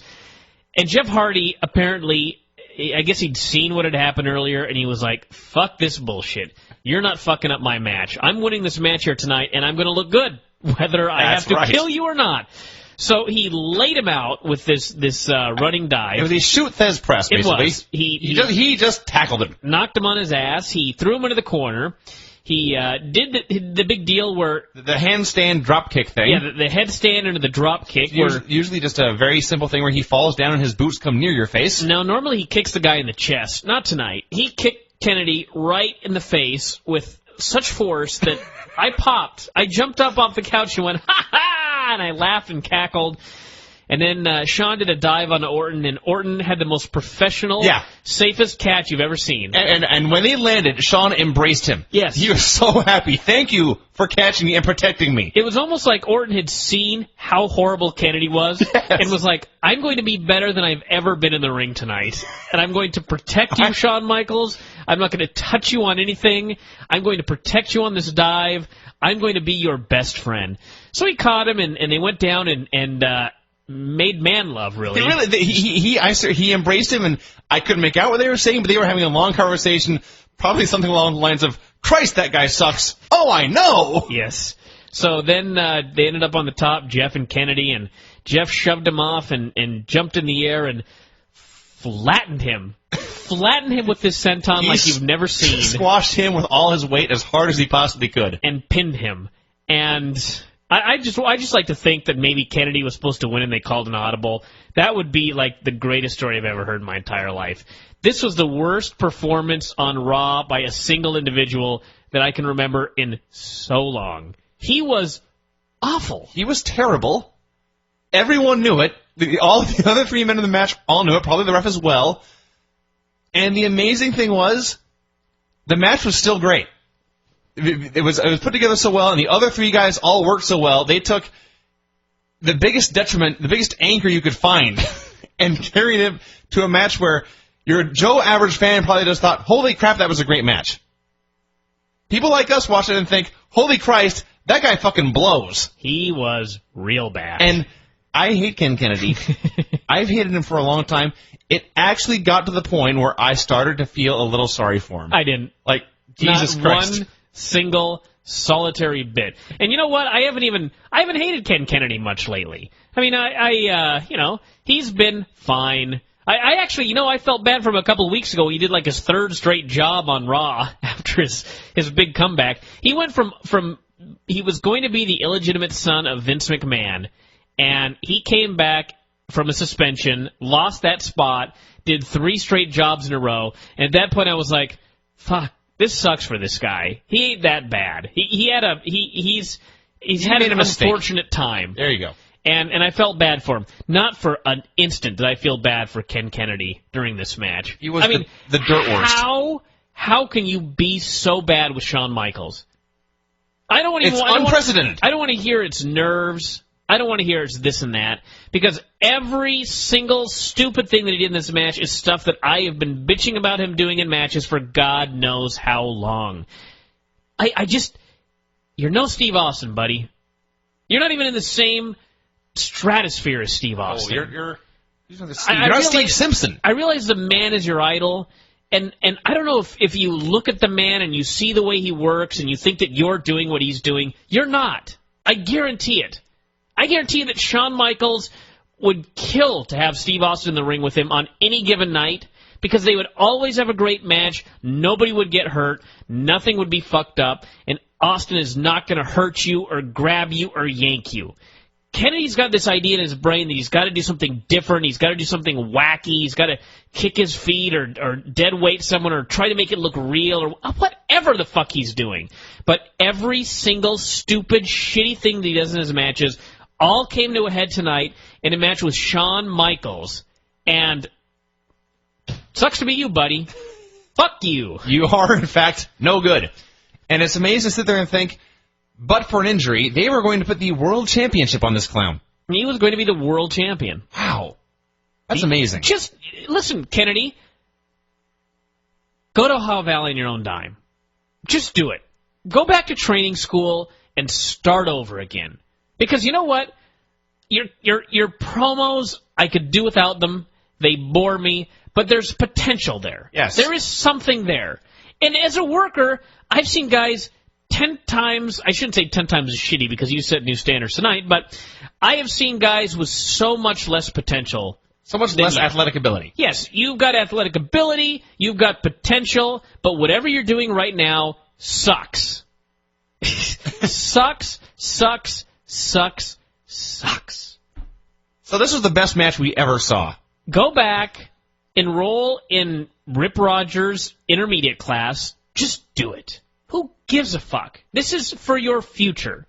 Do the Ohio Valley TVs, do the Derby City TVs, and seriously, you need to work like 7 days a week. And two of it needs to be in training. And two of them ideally with Shawn Michaels, although I don't think that's going to happen anytime soon. No. I suspect he will go out of his way to make sure they are not in the ring together anytime ever again. No, this could have been a life-changing moment for Mr. Kennedy. Because to get on the bad side of Shawn Michaels, to have Shawn Michaels, to have the reputation with Shawn Michaels that you suck. Sorry. That you don't belong in the main event as a worker. Bad news. Very bad news. Very, very bad news. Because Shawn's going to talk to Hunter. Hunter's going to talk to Stephanie. Hunter's going to talk to Vince. This could be bad. And actually, in that sense, I actually do feel a little bit bad for the guy. But shit happens. Shit fucking happens. Shit happens. And I cannot for the life of me believe that nobody has ever sat Kennedy down and said, what you're doing in the ring is bad, so knock it off. I guarantee that somebody's had that speech with him before, and probably several times. And if not, at least I tried. You tried? I've tried many, many times to be a friend to Mr. Kennedy, to be an advisor. Advisor's a better word.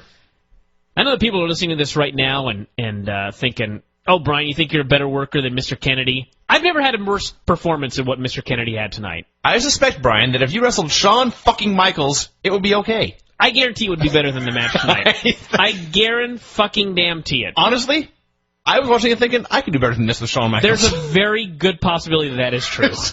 I think anybody listening to this right now likely could have had a better match last night with Shawn Michaels. So don't look at me. Michaels. Every single one of you listening to this right now would have been better in the ring with Shawn Michaels than Ken Kennedy was last night. I have been sitting here the length of time we've been doing the show, trying to remember the last time someone fucked up with Shawn, anything close to this.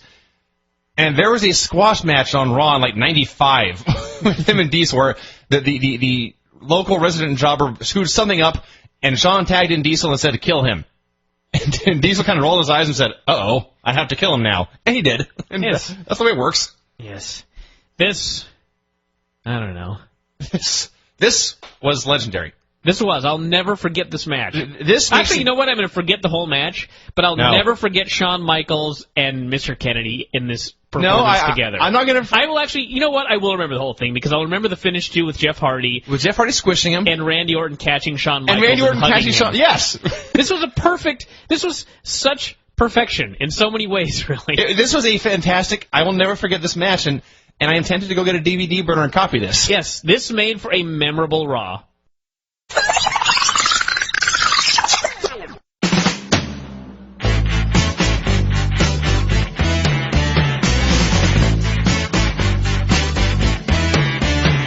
Hello?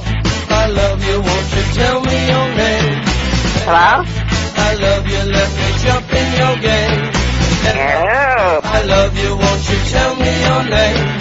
Hello? I love you, let me jump in your game. Hello? Hello? Hello? Hello?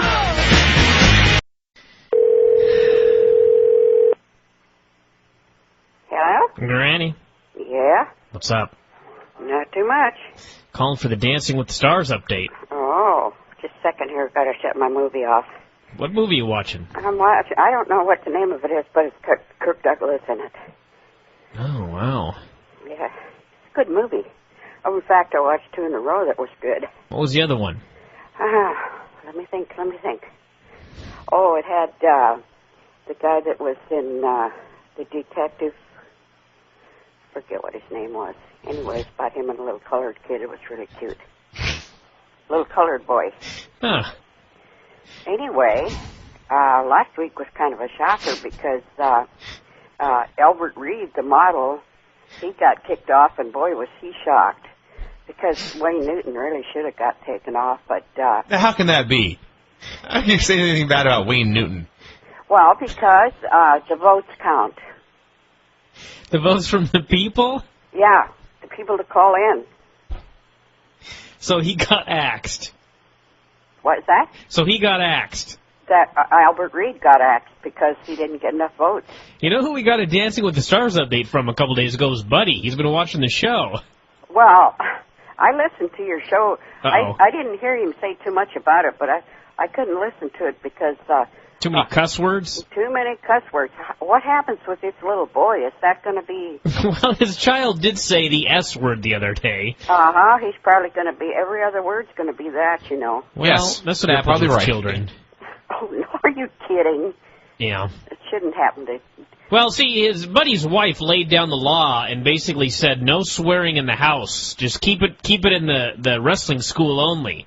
And so the other day in the wrestling school, I may have said a naughty word, and she laid down the law again, saying now there's no more swearing in the ring. Good. And I thought, wait a second here. We're all part of this business. This is impossible to uphold these standards. So there's going to be a big brouhaha here brewing, I'm sure. But so anyway, Wayne Newton didn't get axed. No, he probably will next week, though, because I don't know who else. Everybody else is so much better. I still say, though, Elio's going to win it. Buddy was a big fan of him as well. Oh, he's a good dancer, and he's got the best personality. And a handsome man. Oh, he is handsome. And he's from Brazil, so we were kind of wondering what nationality he was. I could have told you that with the Elio name. Well, I thought that was kind of Mexican. Well, south of the border, you know. Well, it's not the same. Mexicans and Brazilians are the same, it's true. Sure. Colored. Now, who else is... Now, how's Floyd Mayweather and Mark Cuban doing on the show? Well, let me see. There were 1, 2, 3, 4, 5 of them that had the same score, and he was right in there with them. Julia got 27, and Sabrina got 26, and Marie Osmond got 24. I don't really care for her. Yeah. And then Melanie Brown, she got 23, and then there were the other 5 that all had 21, and Wayne Newton had 15. Oh, my. Yeah. It was just, that poor kid looked so shocked because he had a good personality, and he didn't dance very bad, but, you know, it's just the votes. Yeah, but he's no Wayne Newton. Come on. Yeah, I know, and you know, people didn't know who he was. This is Dancing with the Stars, not Dancing with the Geeks with a Personality. Well, though, it's supposed to be who can dance, too. No, you know? It's Dancing with the Stars. If it was just dancing, they wouldn't even have any stars on there. Well, I guess that's true. So how's the season been? Have you enjoyed it? Yeah, I really liked it this time. The second week they only had 2 days, which shortened out a lot of the unnecessary stuff. Sure, yeah. So, Go ahead. Jane Seymour's mother passed away in England, so she was gone, but she's going to come back. That's sad. Yeah. Now, I wanted to ask you also, Granny, since there doesn't seem to be a lot of big Dancing with the Stars news this week.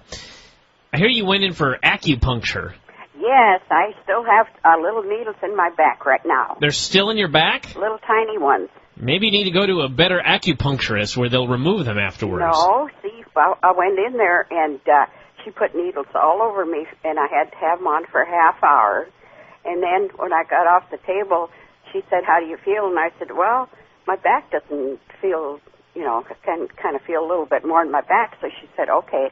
So she showed me these they're little tiny, you can almost not even see them. And she put them on my back and put tape over them and said, leave it on for 4 days. Really? And 4 days? My back really feels better, but I'm going to have to go in more often. So you do feel that this acupuncture has been a success?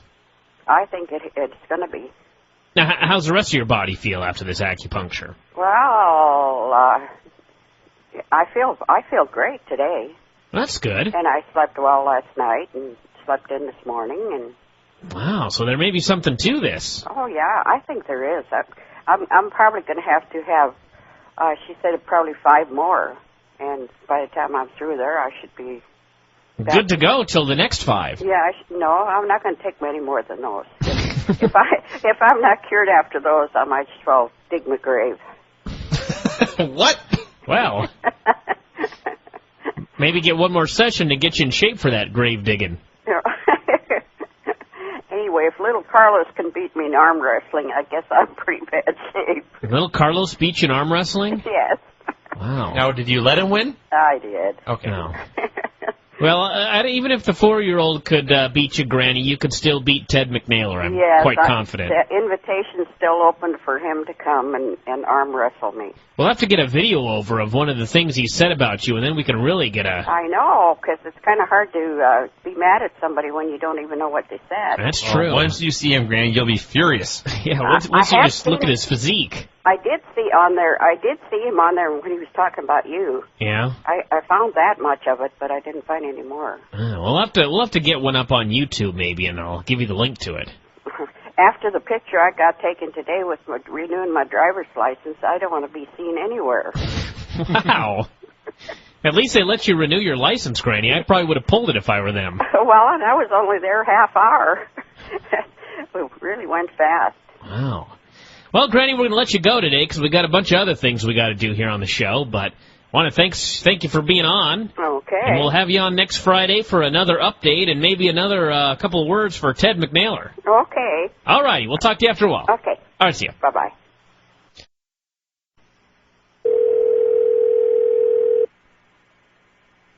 Any day now, Granny. Come on. Hello? Yep.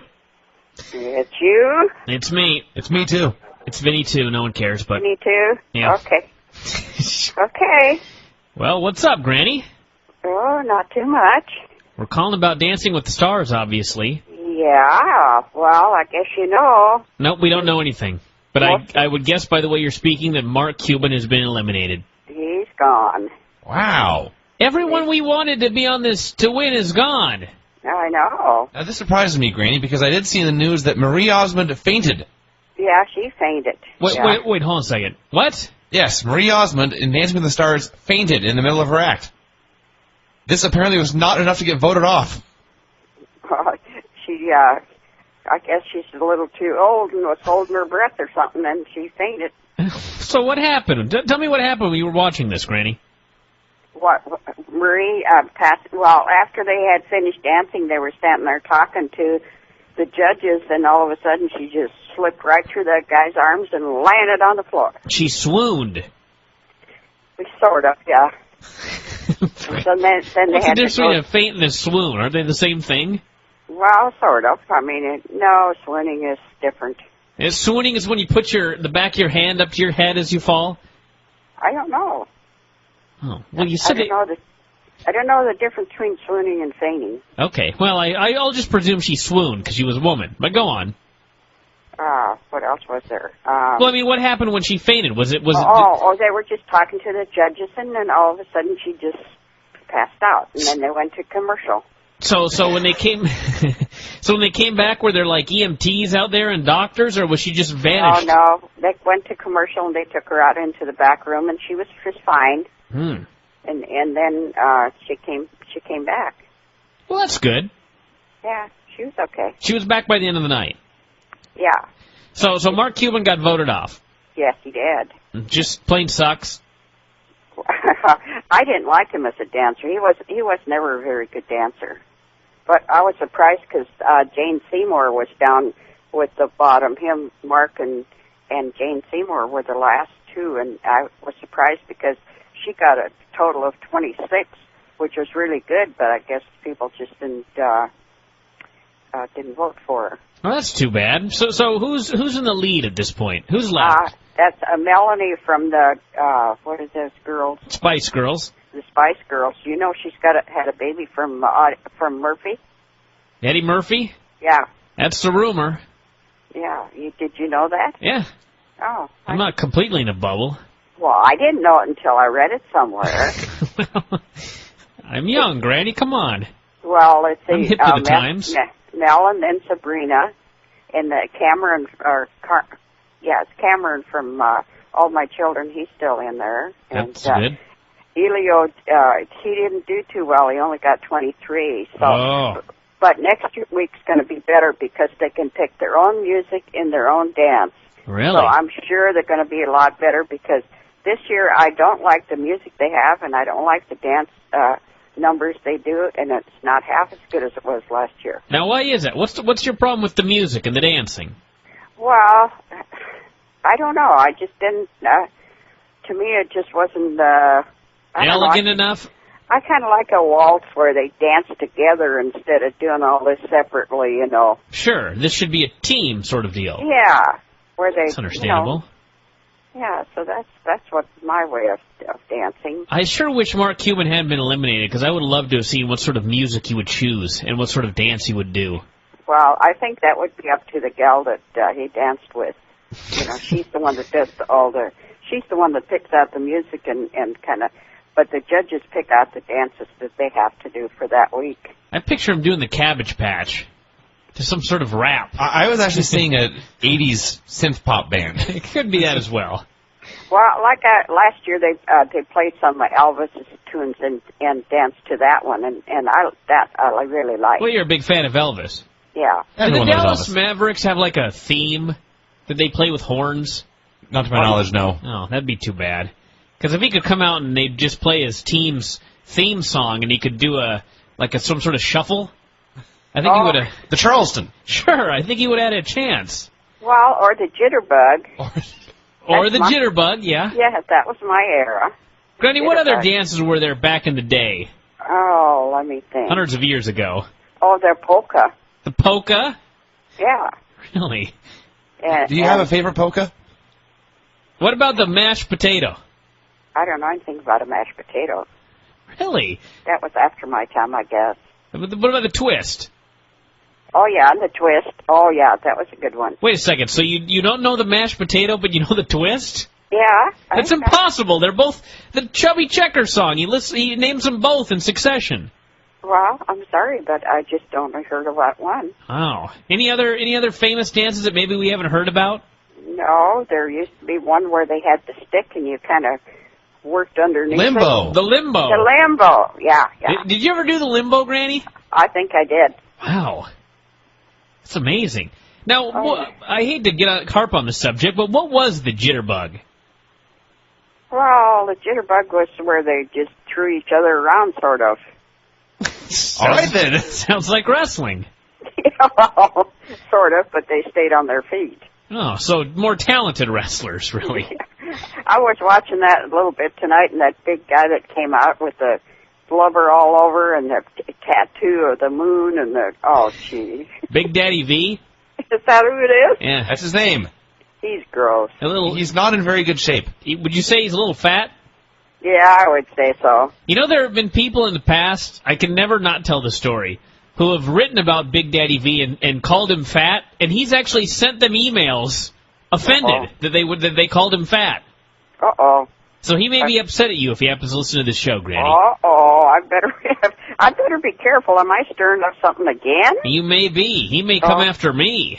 Uh-oh. That's right. How's your eye doing? It's all right. It's better than yesterday, so I figure that improvement is an improvement. Is it blacker than it was on the picture? Yeah. It'll start getting darker and darker, but that's the way it's supposed to happen. It Keep heals. putting your picture on there so I can see it. I'll make sure a daily update. A daily update of my eye. Yeah. I'll see what I can do. I'm not in a big hurry. I took enough grief from the last picture. Oh. Well, I have a request when you go on your trip. I think I heard about this, but go ahead and tell the world. No, I want you to bring me back the T-shirt that Trailer wore on one of his shows when he was talking about us, and he had a shirt on that said Bryan's Chicken, and in the front, and on the back he turned around and said Granny sucked. So basically you want me to beat Ted Mcnailer and bring his shirt back on a platter? Yeah. Tear the shirt off his back and bring it home. It doesn't matter what size because I'm just going to put it up on a flagpole. Well, Granny, I will do everything I can to make that request come true. Because I'd just love to have one of those shirts. I thought that was really funny. I'll do what I can. I'll do what I can. I was just going to bring his head back on a platter, but this will be a lot less messy. And that would be kind of hard to hang up on a flagpole. Well, you'd have to stick on a stake. Yeah, if you just got a pointy stick, then that would work as well. And tell him that since you had to go way back there to wrestle him, I expect him to come way out here to arm wrestle me. I'll make sure I tell him that. Granny's cutting way better promos than I ever have. Shocking. Maybe you should do the match, Granny. You're the money here. Oh. All right, well, we're going to let you go, and we'll call you for next week. We'll finish up Dancing with the Stars, even though everybody that has any ties to the pro wrestling or mixed martial arts business has been eliminated. You gotta have a little variety in We there. got to know how the story ends, though. We do. We'd have to know how the story ends. Who beat Mark Cuban? Yes. Who beat Floyd Mayweather? We must know these answers. So we'll give you a call next week, Granny, and get the scoop. Yeah, don't forget everybody. I'm going to have a birthday. That's right. November 4th is Granny's birthday. But we're going to talk to you before November 4th, so you can plug that again next week. Oh, that's right. There's another That's week. right. Next week's November 2nd, so you'll have a chance to get a plug in there. Okay, and I just wanted to tell you thanks for the raise. That's right. Yeah. All right. We'll talk to everybody after. We'll talk to you after a while, Granny. Okay. All right. Bye. Bye-bye. I always get a little worried there as we wrap up the segments with Granny about what she might say. It's almost Iron Sheik-ish. She knows every embarrassing thing you've ever done. There's like a live mic. There's a live yeah. So anyway, I just have this image of Granny at dawn raising a teeth from a flagpole as a lone bugler plays reveille. I am going to bring this shirt back for Granny. Listen. This is what I will do. Can you imagine, hypothetically, let's say you beat Ted and you take a shirt and you bring it home, and you videotape Granny raising the shirt on a flagpole and send that video back to Louisville and they play it on the air? That would be the best moment ever. Ever. Well, ever. Now I've got a goal. Now you have a goal. Now I do, in fact, have a goal. We'd open up with Ray and Finlay. They had the different stipulations, and the fans chose a stretcher match. I don't know why. I guess because none of the matches mattered. Well, none of the matches matter. My theory is they see no DQ matches probably once a month, and they'll see something on a poll maybe once a year or so. I bet a lot of these fans have never seen a stretcher match. Are you kidding me? When was the last stretcher match we saw? Seemingly a few months ago, if I recall correctly. It seems like we never see them. I could be wrong. Maybe this could be a Vinny is wrong moment. This is a Vinny is wrong moment.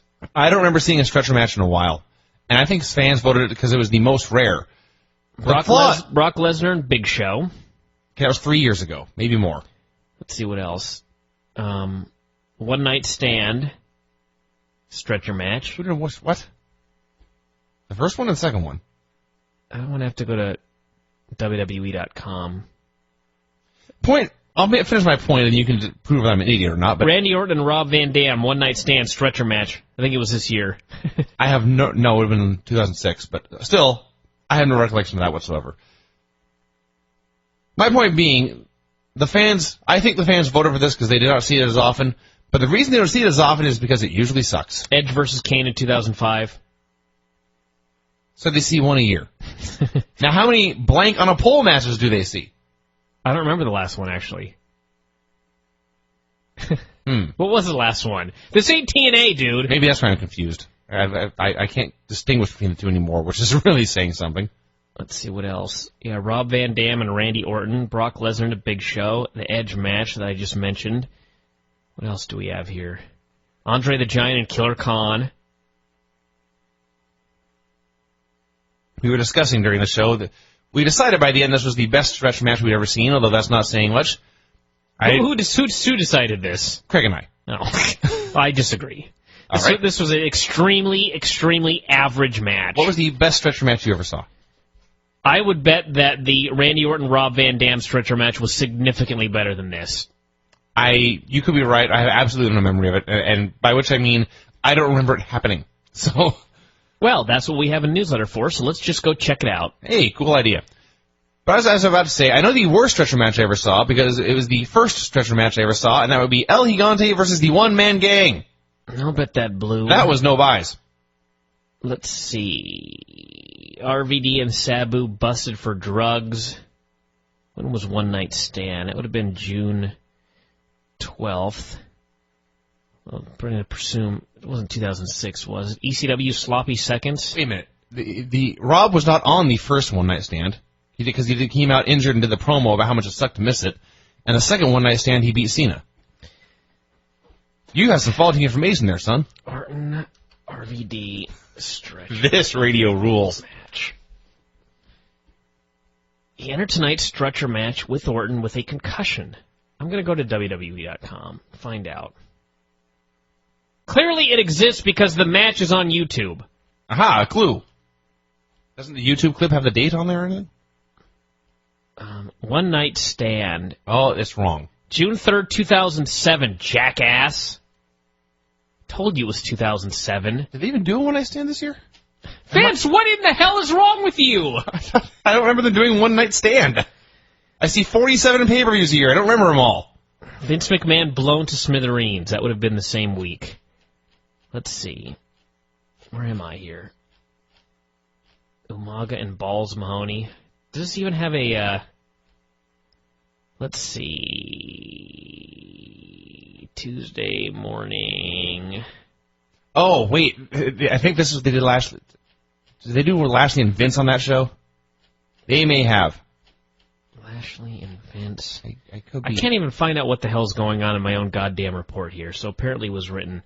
We've got the 15-man tri-branded Battle Royal. Candace and Crystal. This must be the wrong issue. This is some awesome radio. And you're all going to keep listening to it here. Right. You must, because you have to hear what we have to say about Cyber Sunday. Indeed. At least I got that one right. What are we going here? This is driving me nuts. I'm going to find out. God damn it!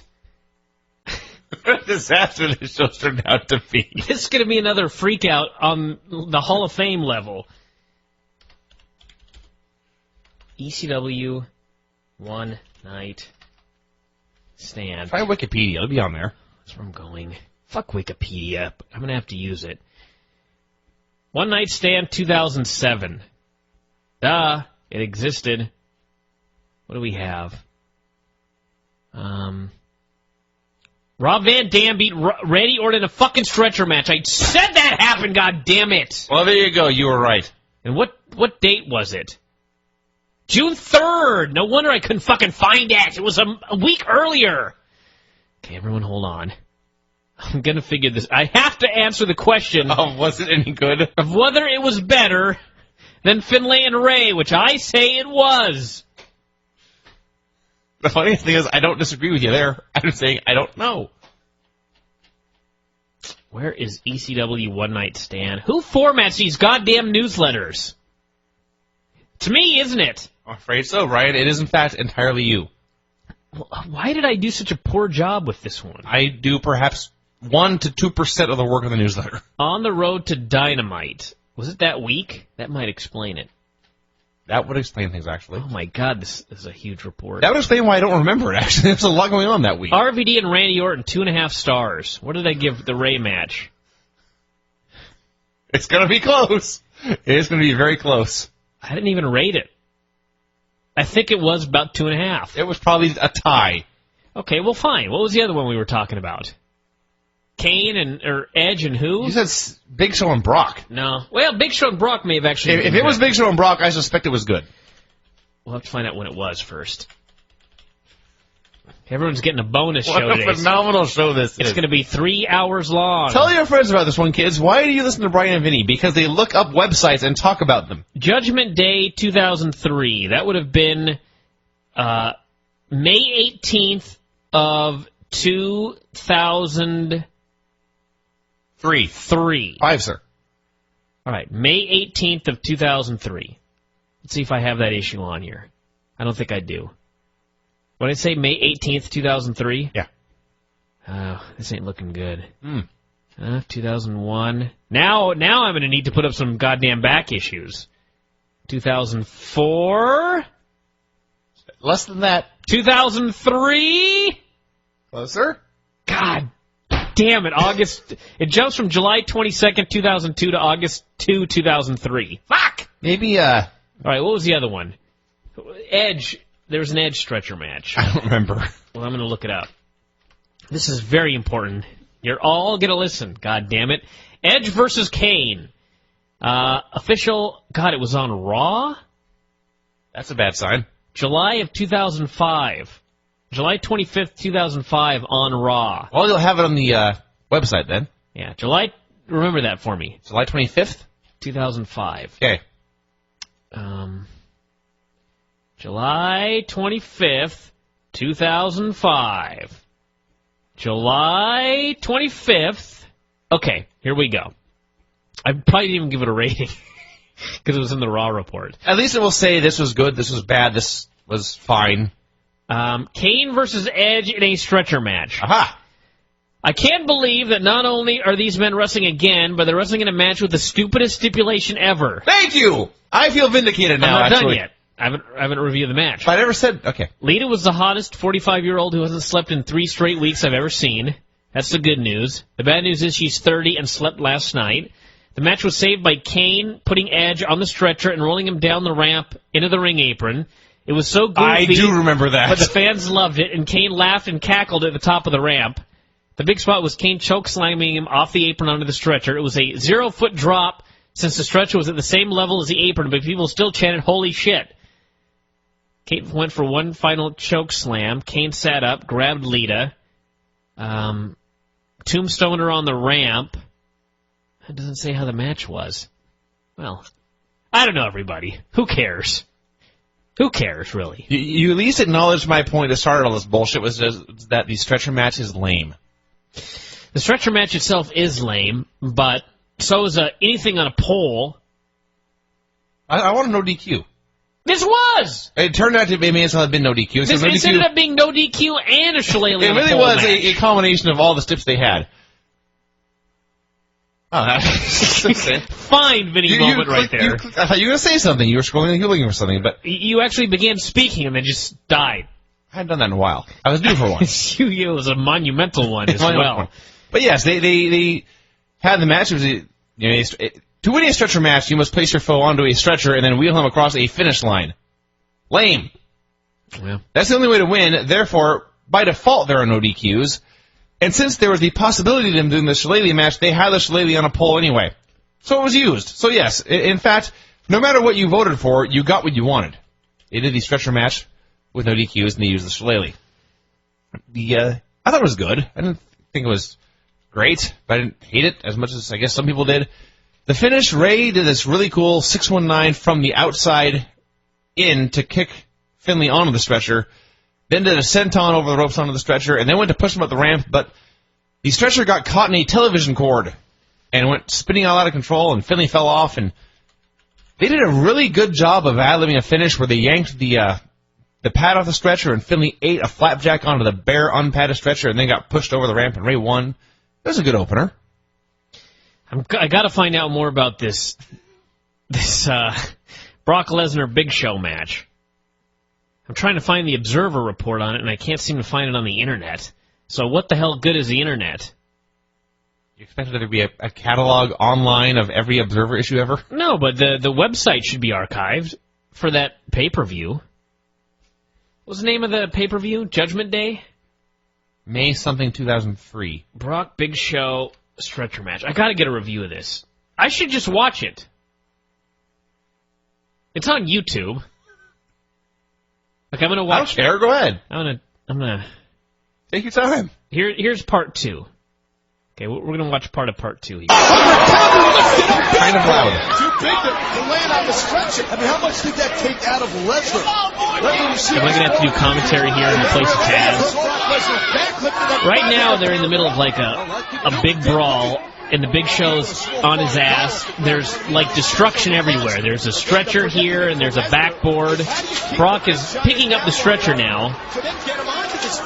He's trying to set it up, which I'm hoping it will hold the extreme weight of the Big Show. They're going to do the ramming spot here. Big Show's just been rammed right in the gut by this stretcher. Now they're ramming back and forth with this stretcher. hell of a battle right here. This is the best thing we've ever done. Brock just got the stretcher rammed into his gut, and he was pushed in the ring apron, crushing him. And Big Show is now beating the shit out of him with this stretcher. Big Show looks very tired and very sweaty. Is he fat? He's actually fairly svelte for the Big Show. He just decided to pick up and throw down the stretcher. Apparently there's about 3 stretchers out there. Did this end with a forklift? Brock is absolutely gigantic. Yeah. Brock Lesnar, the youngest champion in WWE history, is in danger of losing the Big Show for the Apparently Brock is a champion at this point. He's just been rammed right into the post. We're going to jump forward a little bit here. Brock is great. I would like to add that this is rated 4 stars on YouTube. So, that's pretty good. I'm going to read some of the comments while the match is taking place. Lesnar recently signed with mixed martial arts company UFC. Thank you for identifying what that is. Underneath, someone writes, IWGP or something like that in Japan. Damn, Lesnar is freaking strong.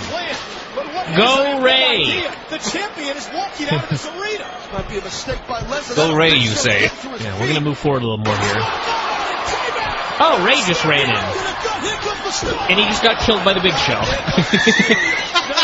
He did a 619 to his gut and then was lariated to death. The Big Show looks absolutely, completely blown up. He just took a strap down. I guess because he's going to prove his great power against the minuscule Ray Jr. That sounds like Big Show. He's roaring and lifting his hand up in the air. Brock Lesnar is returning in a forklift. This is better! And he's going nuts, they said. I do remember the forklift. Ray is now on Big Show's back, trying to choke him out. Lesnar is on top of the forklift. Oh, boy. Oh, boy. Big Show just did the worst slam ever on Ray, and Lesnar came off the top of the forklift, over the top rope, and wiped out the Big Show with a big dive. He is now ramming him into the corner with shoulders to the gut. This is so much better than the Finlay match. They just did a switch. Lesnar hit him in the gut and gave him the fattest suplex I ever saw in my life. Remember when the ring broke on SmackDown? I do. That was back when Brock and wrestling Big was Show, great. that feud was awesome. Every part of it. So Brock has given him the big suplex, and he now appears to be setting him up for the FU. Yes, indeed. He just lifted this fat man up like it was nothing. He gave an FU. It wasn't an F5. It was an FU. I see, okay. Yeah. So the Big Show appears to be dead. Let's see what happens here. Big Show is in fact so dead that he's dead weight than Brock Lesnar, and this match has lost all of the heat because it's taken forever to get his fat body onto the stretcher. No offense, Big Show, but his enormous body has now been laid on the, whatever that thing's called, the forklift. And Brock raised him high up into the air, and he is carrying him out of the building. That was better. Okay, I was wrong. Ray and Finlay was not the best stretcher match of all time. For the best stretcher match of all time, you should all go out and purchase Judgment Day 2003. Available at video stores everywhere. Let's see what this is before we move on. Lillian makes a mistake at WrestleMania. Weighing in at 265 pounds, the Cerebral Assassin, the Game, the King of Kings, the 10-time champion, Triple H. And now introducing, from West Newbury, Massachusetts, weighing in at 248 pounds, he is the Doctor of Thugonomics and the reigning WWE champion, John Cena! Apparently somebody thought she said Sean Cena. Ha ha ha! All right. After that exciting segment, did we already go over the stretcher match? It was fine. Did we start that review 20 minutes ago? Probably more. I believe we started that review a half hour ago.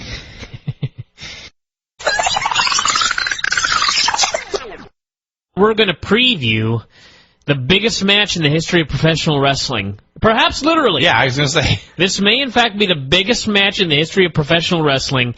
It takes place tomorrow night on ECW. It is the ECW Monster Mash. Yeah, it's going to be great. I sent out a request for songs that people would put together to celebrate this occasion, and sure enough, we had people put up, I guess is the best way to put it. We had songs created.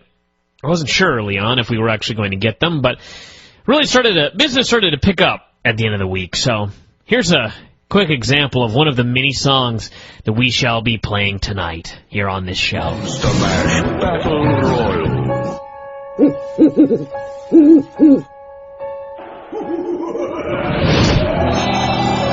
It's All Hallows Eve, and there's a match that will make you believe. 4 monsters that could only be loved by a mother will do battle in a ring, in a fight like no other. Mark Henry, Kane, the Great Khali, and Big Daddy V are ready to Best promo ever. in an ECW Monster Mash Battle Royal. Big Daddy! Daddy! Yeah. And in that Monster Mash Battle Royal, I will be the dominant force. Big Daddy! Daddy!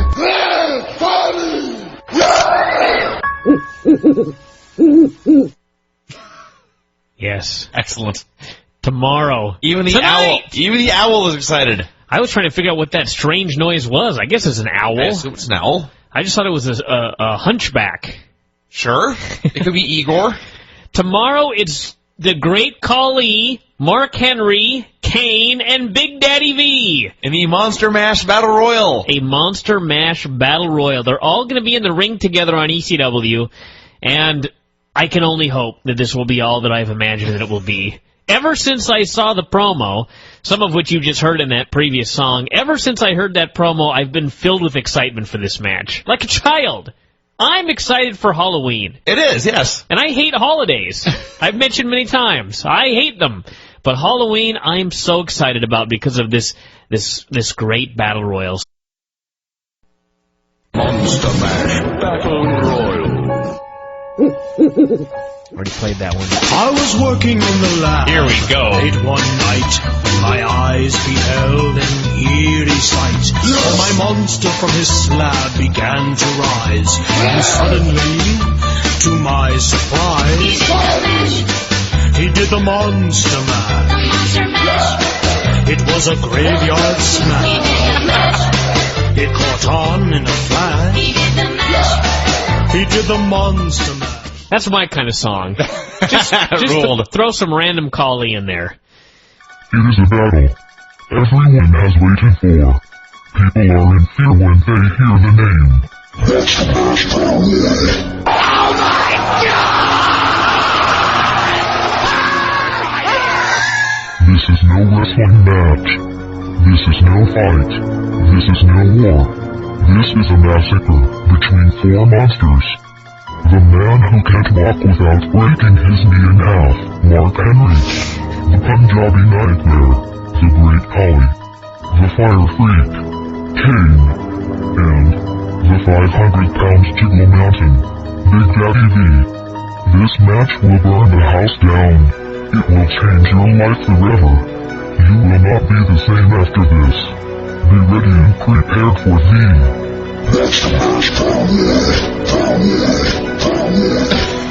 I have no idea what's going on. But I don't care! But it will change your life forever. It will. The Fire Beast, is that what he called Kane? Fire Freak, I think he said. Fire Freak. I can't wait for that match. I feel gnarly tonight. Gnarly.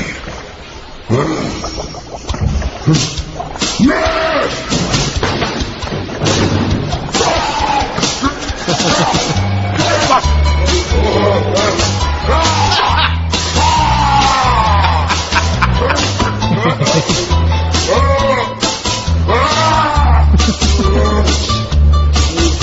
his ass. Fuck his ass. Fuck his ass. Fuck his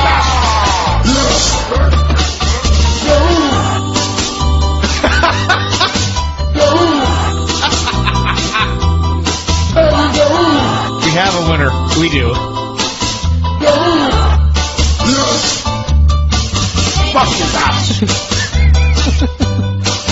Fuck his ass. This is what I waited all week for. Fuck his ass. Fuck his ass. He's singing. He's singing fuck his ass. Oh, God, Thumbs that was up. awesome.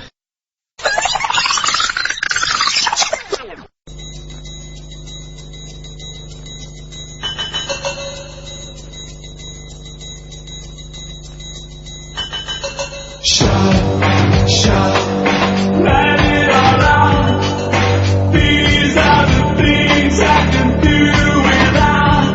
Come on.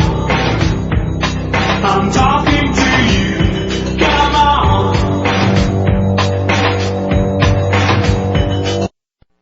Following Shadow has been paid for by the Anchor World Order. He's still doing this gimmick like we think it's funny. Brian, like anyone thinks it's funny. You laughed. I laughed at him. Brian's 2 months since my last shout-out. I paid. So please play the AWO theme song, Dance Monkey Dance. Just kidding. Hell right, you're kidding. Bryan and Vinny, October is going to be a great month for me. WWE No Mercy, Raw and SmackDown house shows in Glasgow, sorry. WWE Cyber Sunday and UFC 77, where Rich Franklin will knock Anderson Silva the fuck out. I can't wait for the UFC 77 recap when Bryan, Vinny, and Nails will admit how wrong they are. When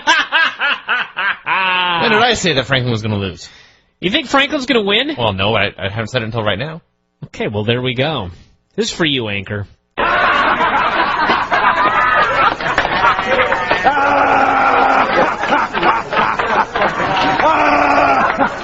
That's still awesome.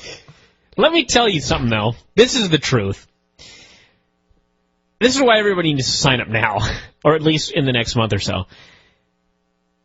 The UFC 77 recap show is going to be the best show ever. Now, why do you say that? Because there are only two possibilities. Possibility one is that we're wrong and Anchor is right.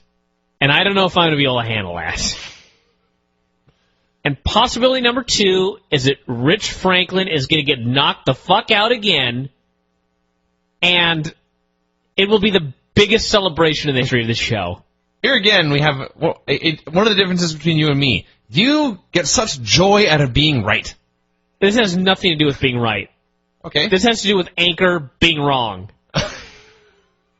I see. My mistake. The celebration I will step back. that will occur on this show when Rich Franklin gets humbled by Anderson Silva will be legendary. Legendary, I tell you. Will there be dancing girls?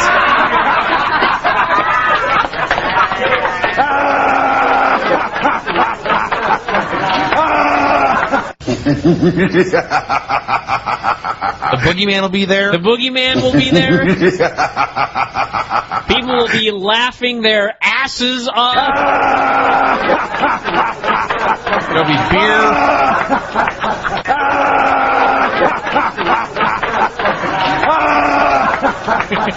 Okay. Larry Sweeney's belly laugh wasn't quite that great. No. But we do need to drop it immediately. We need to drop a Larry Sweeney's belly laugh, please. But this is also very great.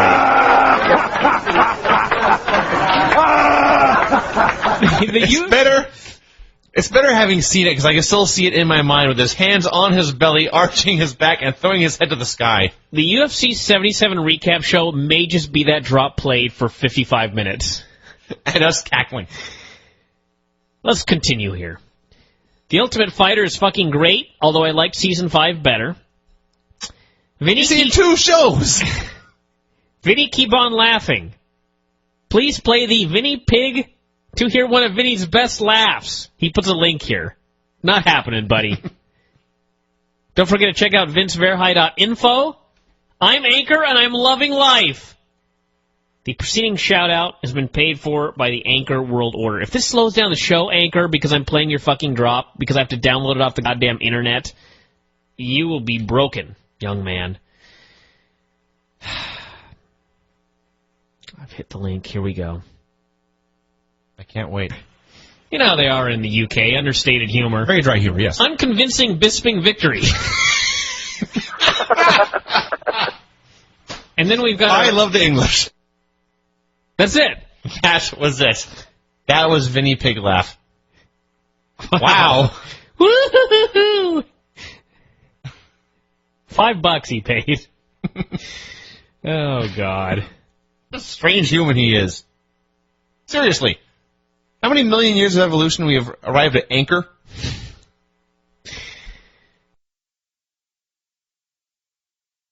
Bryan, just subscribe. I sent out a shout-out via another server, but I don't think it went through. If not, it went something like this. My shout-out goes to Los Dannies, Dan Farron and Danny Wolf.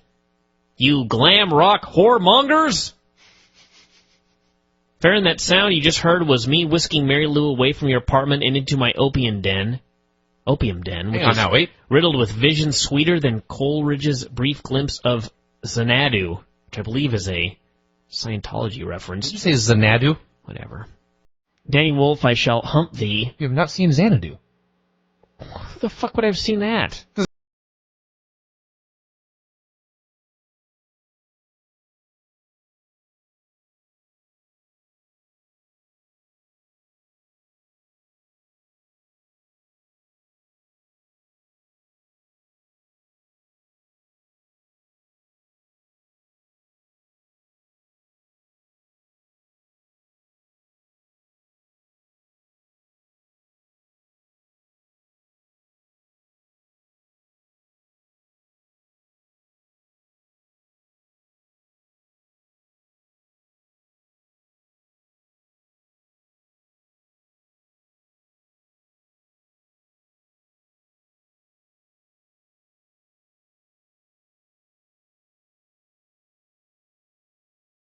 Set your calendar. We are going to Olivia Newton-John? We're gonna have Who Bryan gives a watch fuck? that. I'll die before I watch that. Actually, okay, here's the truth. When I was like 5, we had HBO, and something was on every day, and because it was a musical, I would watch it. Why? Because I was 5. And music compelled you to watch Children television? like music, so yes. Bullshit. So this film was on some cable station like a month ago. Children like sugar. That's it.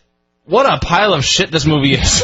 What an unredeemable, useless waste of cinema. Man, I'll get right on it. Yeah. Olivia Newton-John. Yeah. If only I'd known. The talent. Dude, she's the best part of the film. Oh, Christ. You see the lead male. Horrible. Quiet down, let me finish this. Danny Wolf, I shall hump thee at the next Danny Legend show. Go T-Birds. Your friend, Lucky Pierre. Thank you, Lucky Pierre. Uh-oh. Oh, boy. Hi, Dollface. Yes, that's you, Bryan. I was thinking recently about the wonderful community here and the amount of love therein. We all have much love for each other, and especially for our great emperor, even though he is an asshole. True. Then I thought about men who threaten the empire, men such as the heathen, Larry Sweeney, and that nobody, Ted the Trailer McNailer. These men clearly are real-life trolls and embody that the world is indeed a rib on Mr. Alvarez, a.k.a. Dollface. So I've compiled a list, as inspired by McNailer's horribly saddening, untrue account of reasons why Granny sucks, of reasons why we at the Empire love our Emperor, Dr. Alvarez. Number 1, he boards harder than anyone. Untrue.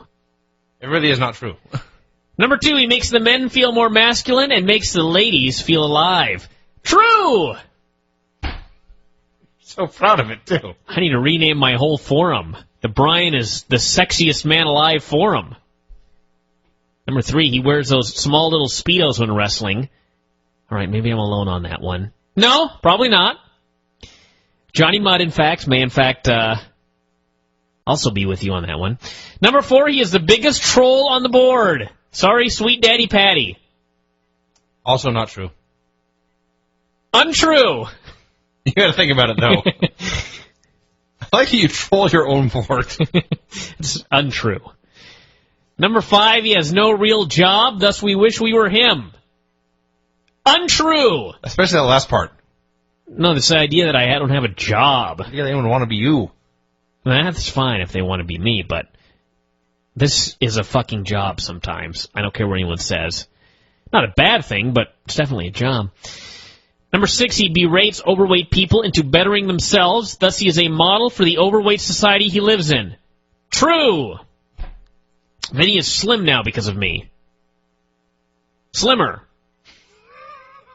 Asshole. Number 7, the most eloquent and hard-working Mexican, not that that's saying much, in the world. Zing! Huh. Until he retired, my father was a harder-working Mexican. I will give him that. Actually, that is undoubtedly true. Yeah. And he's more Mexican than you. Well, duh! Yeah. I'm half, he's full. Number 8, a dashing sort of individual. True. Number 9, taught us the lessons of 2006. Undoubtedly true. Number 10, reminds us how much it sucks to be Alan Farrell. True. That is true. That I will vouch for. Number 11, reminds us that Alan Farrell has the shittiest taste in wrestling in the Empire.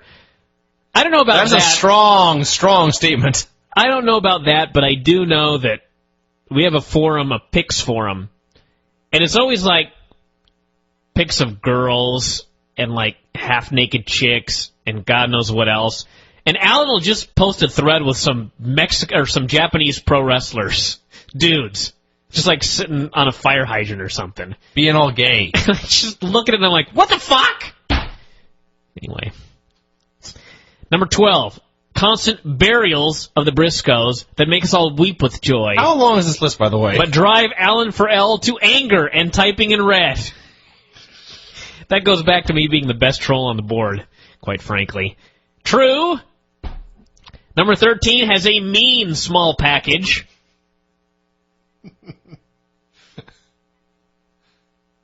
What's funny is that's the whole I used to beat you. True and false.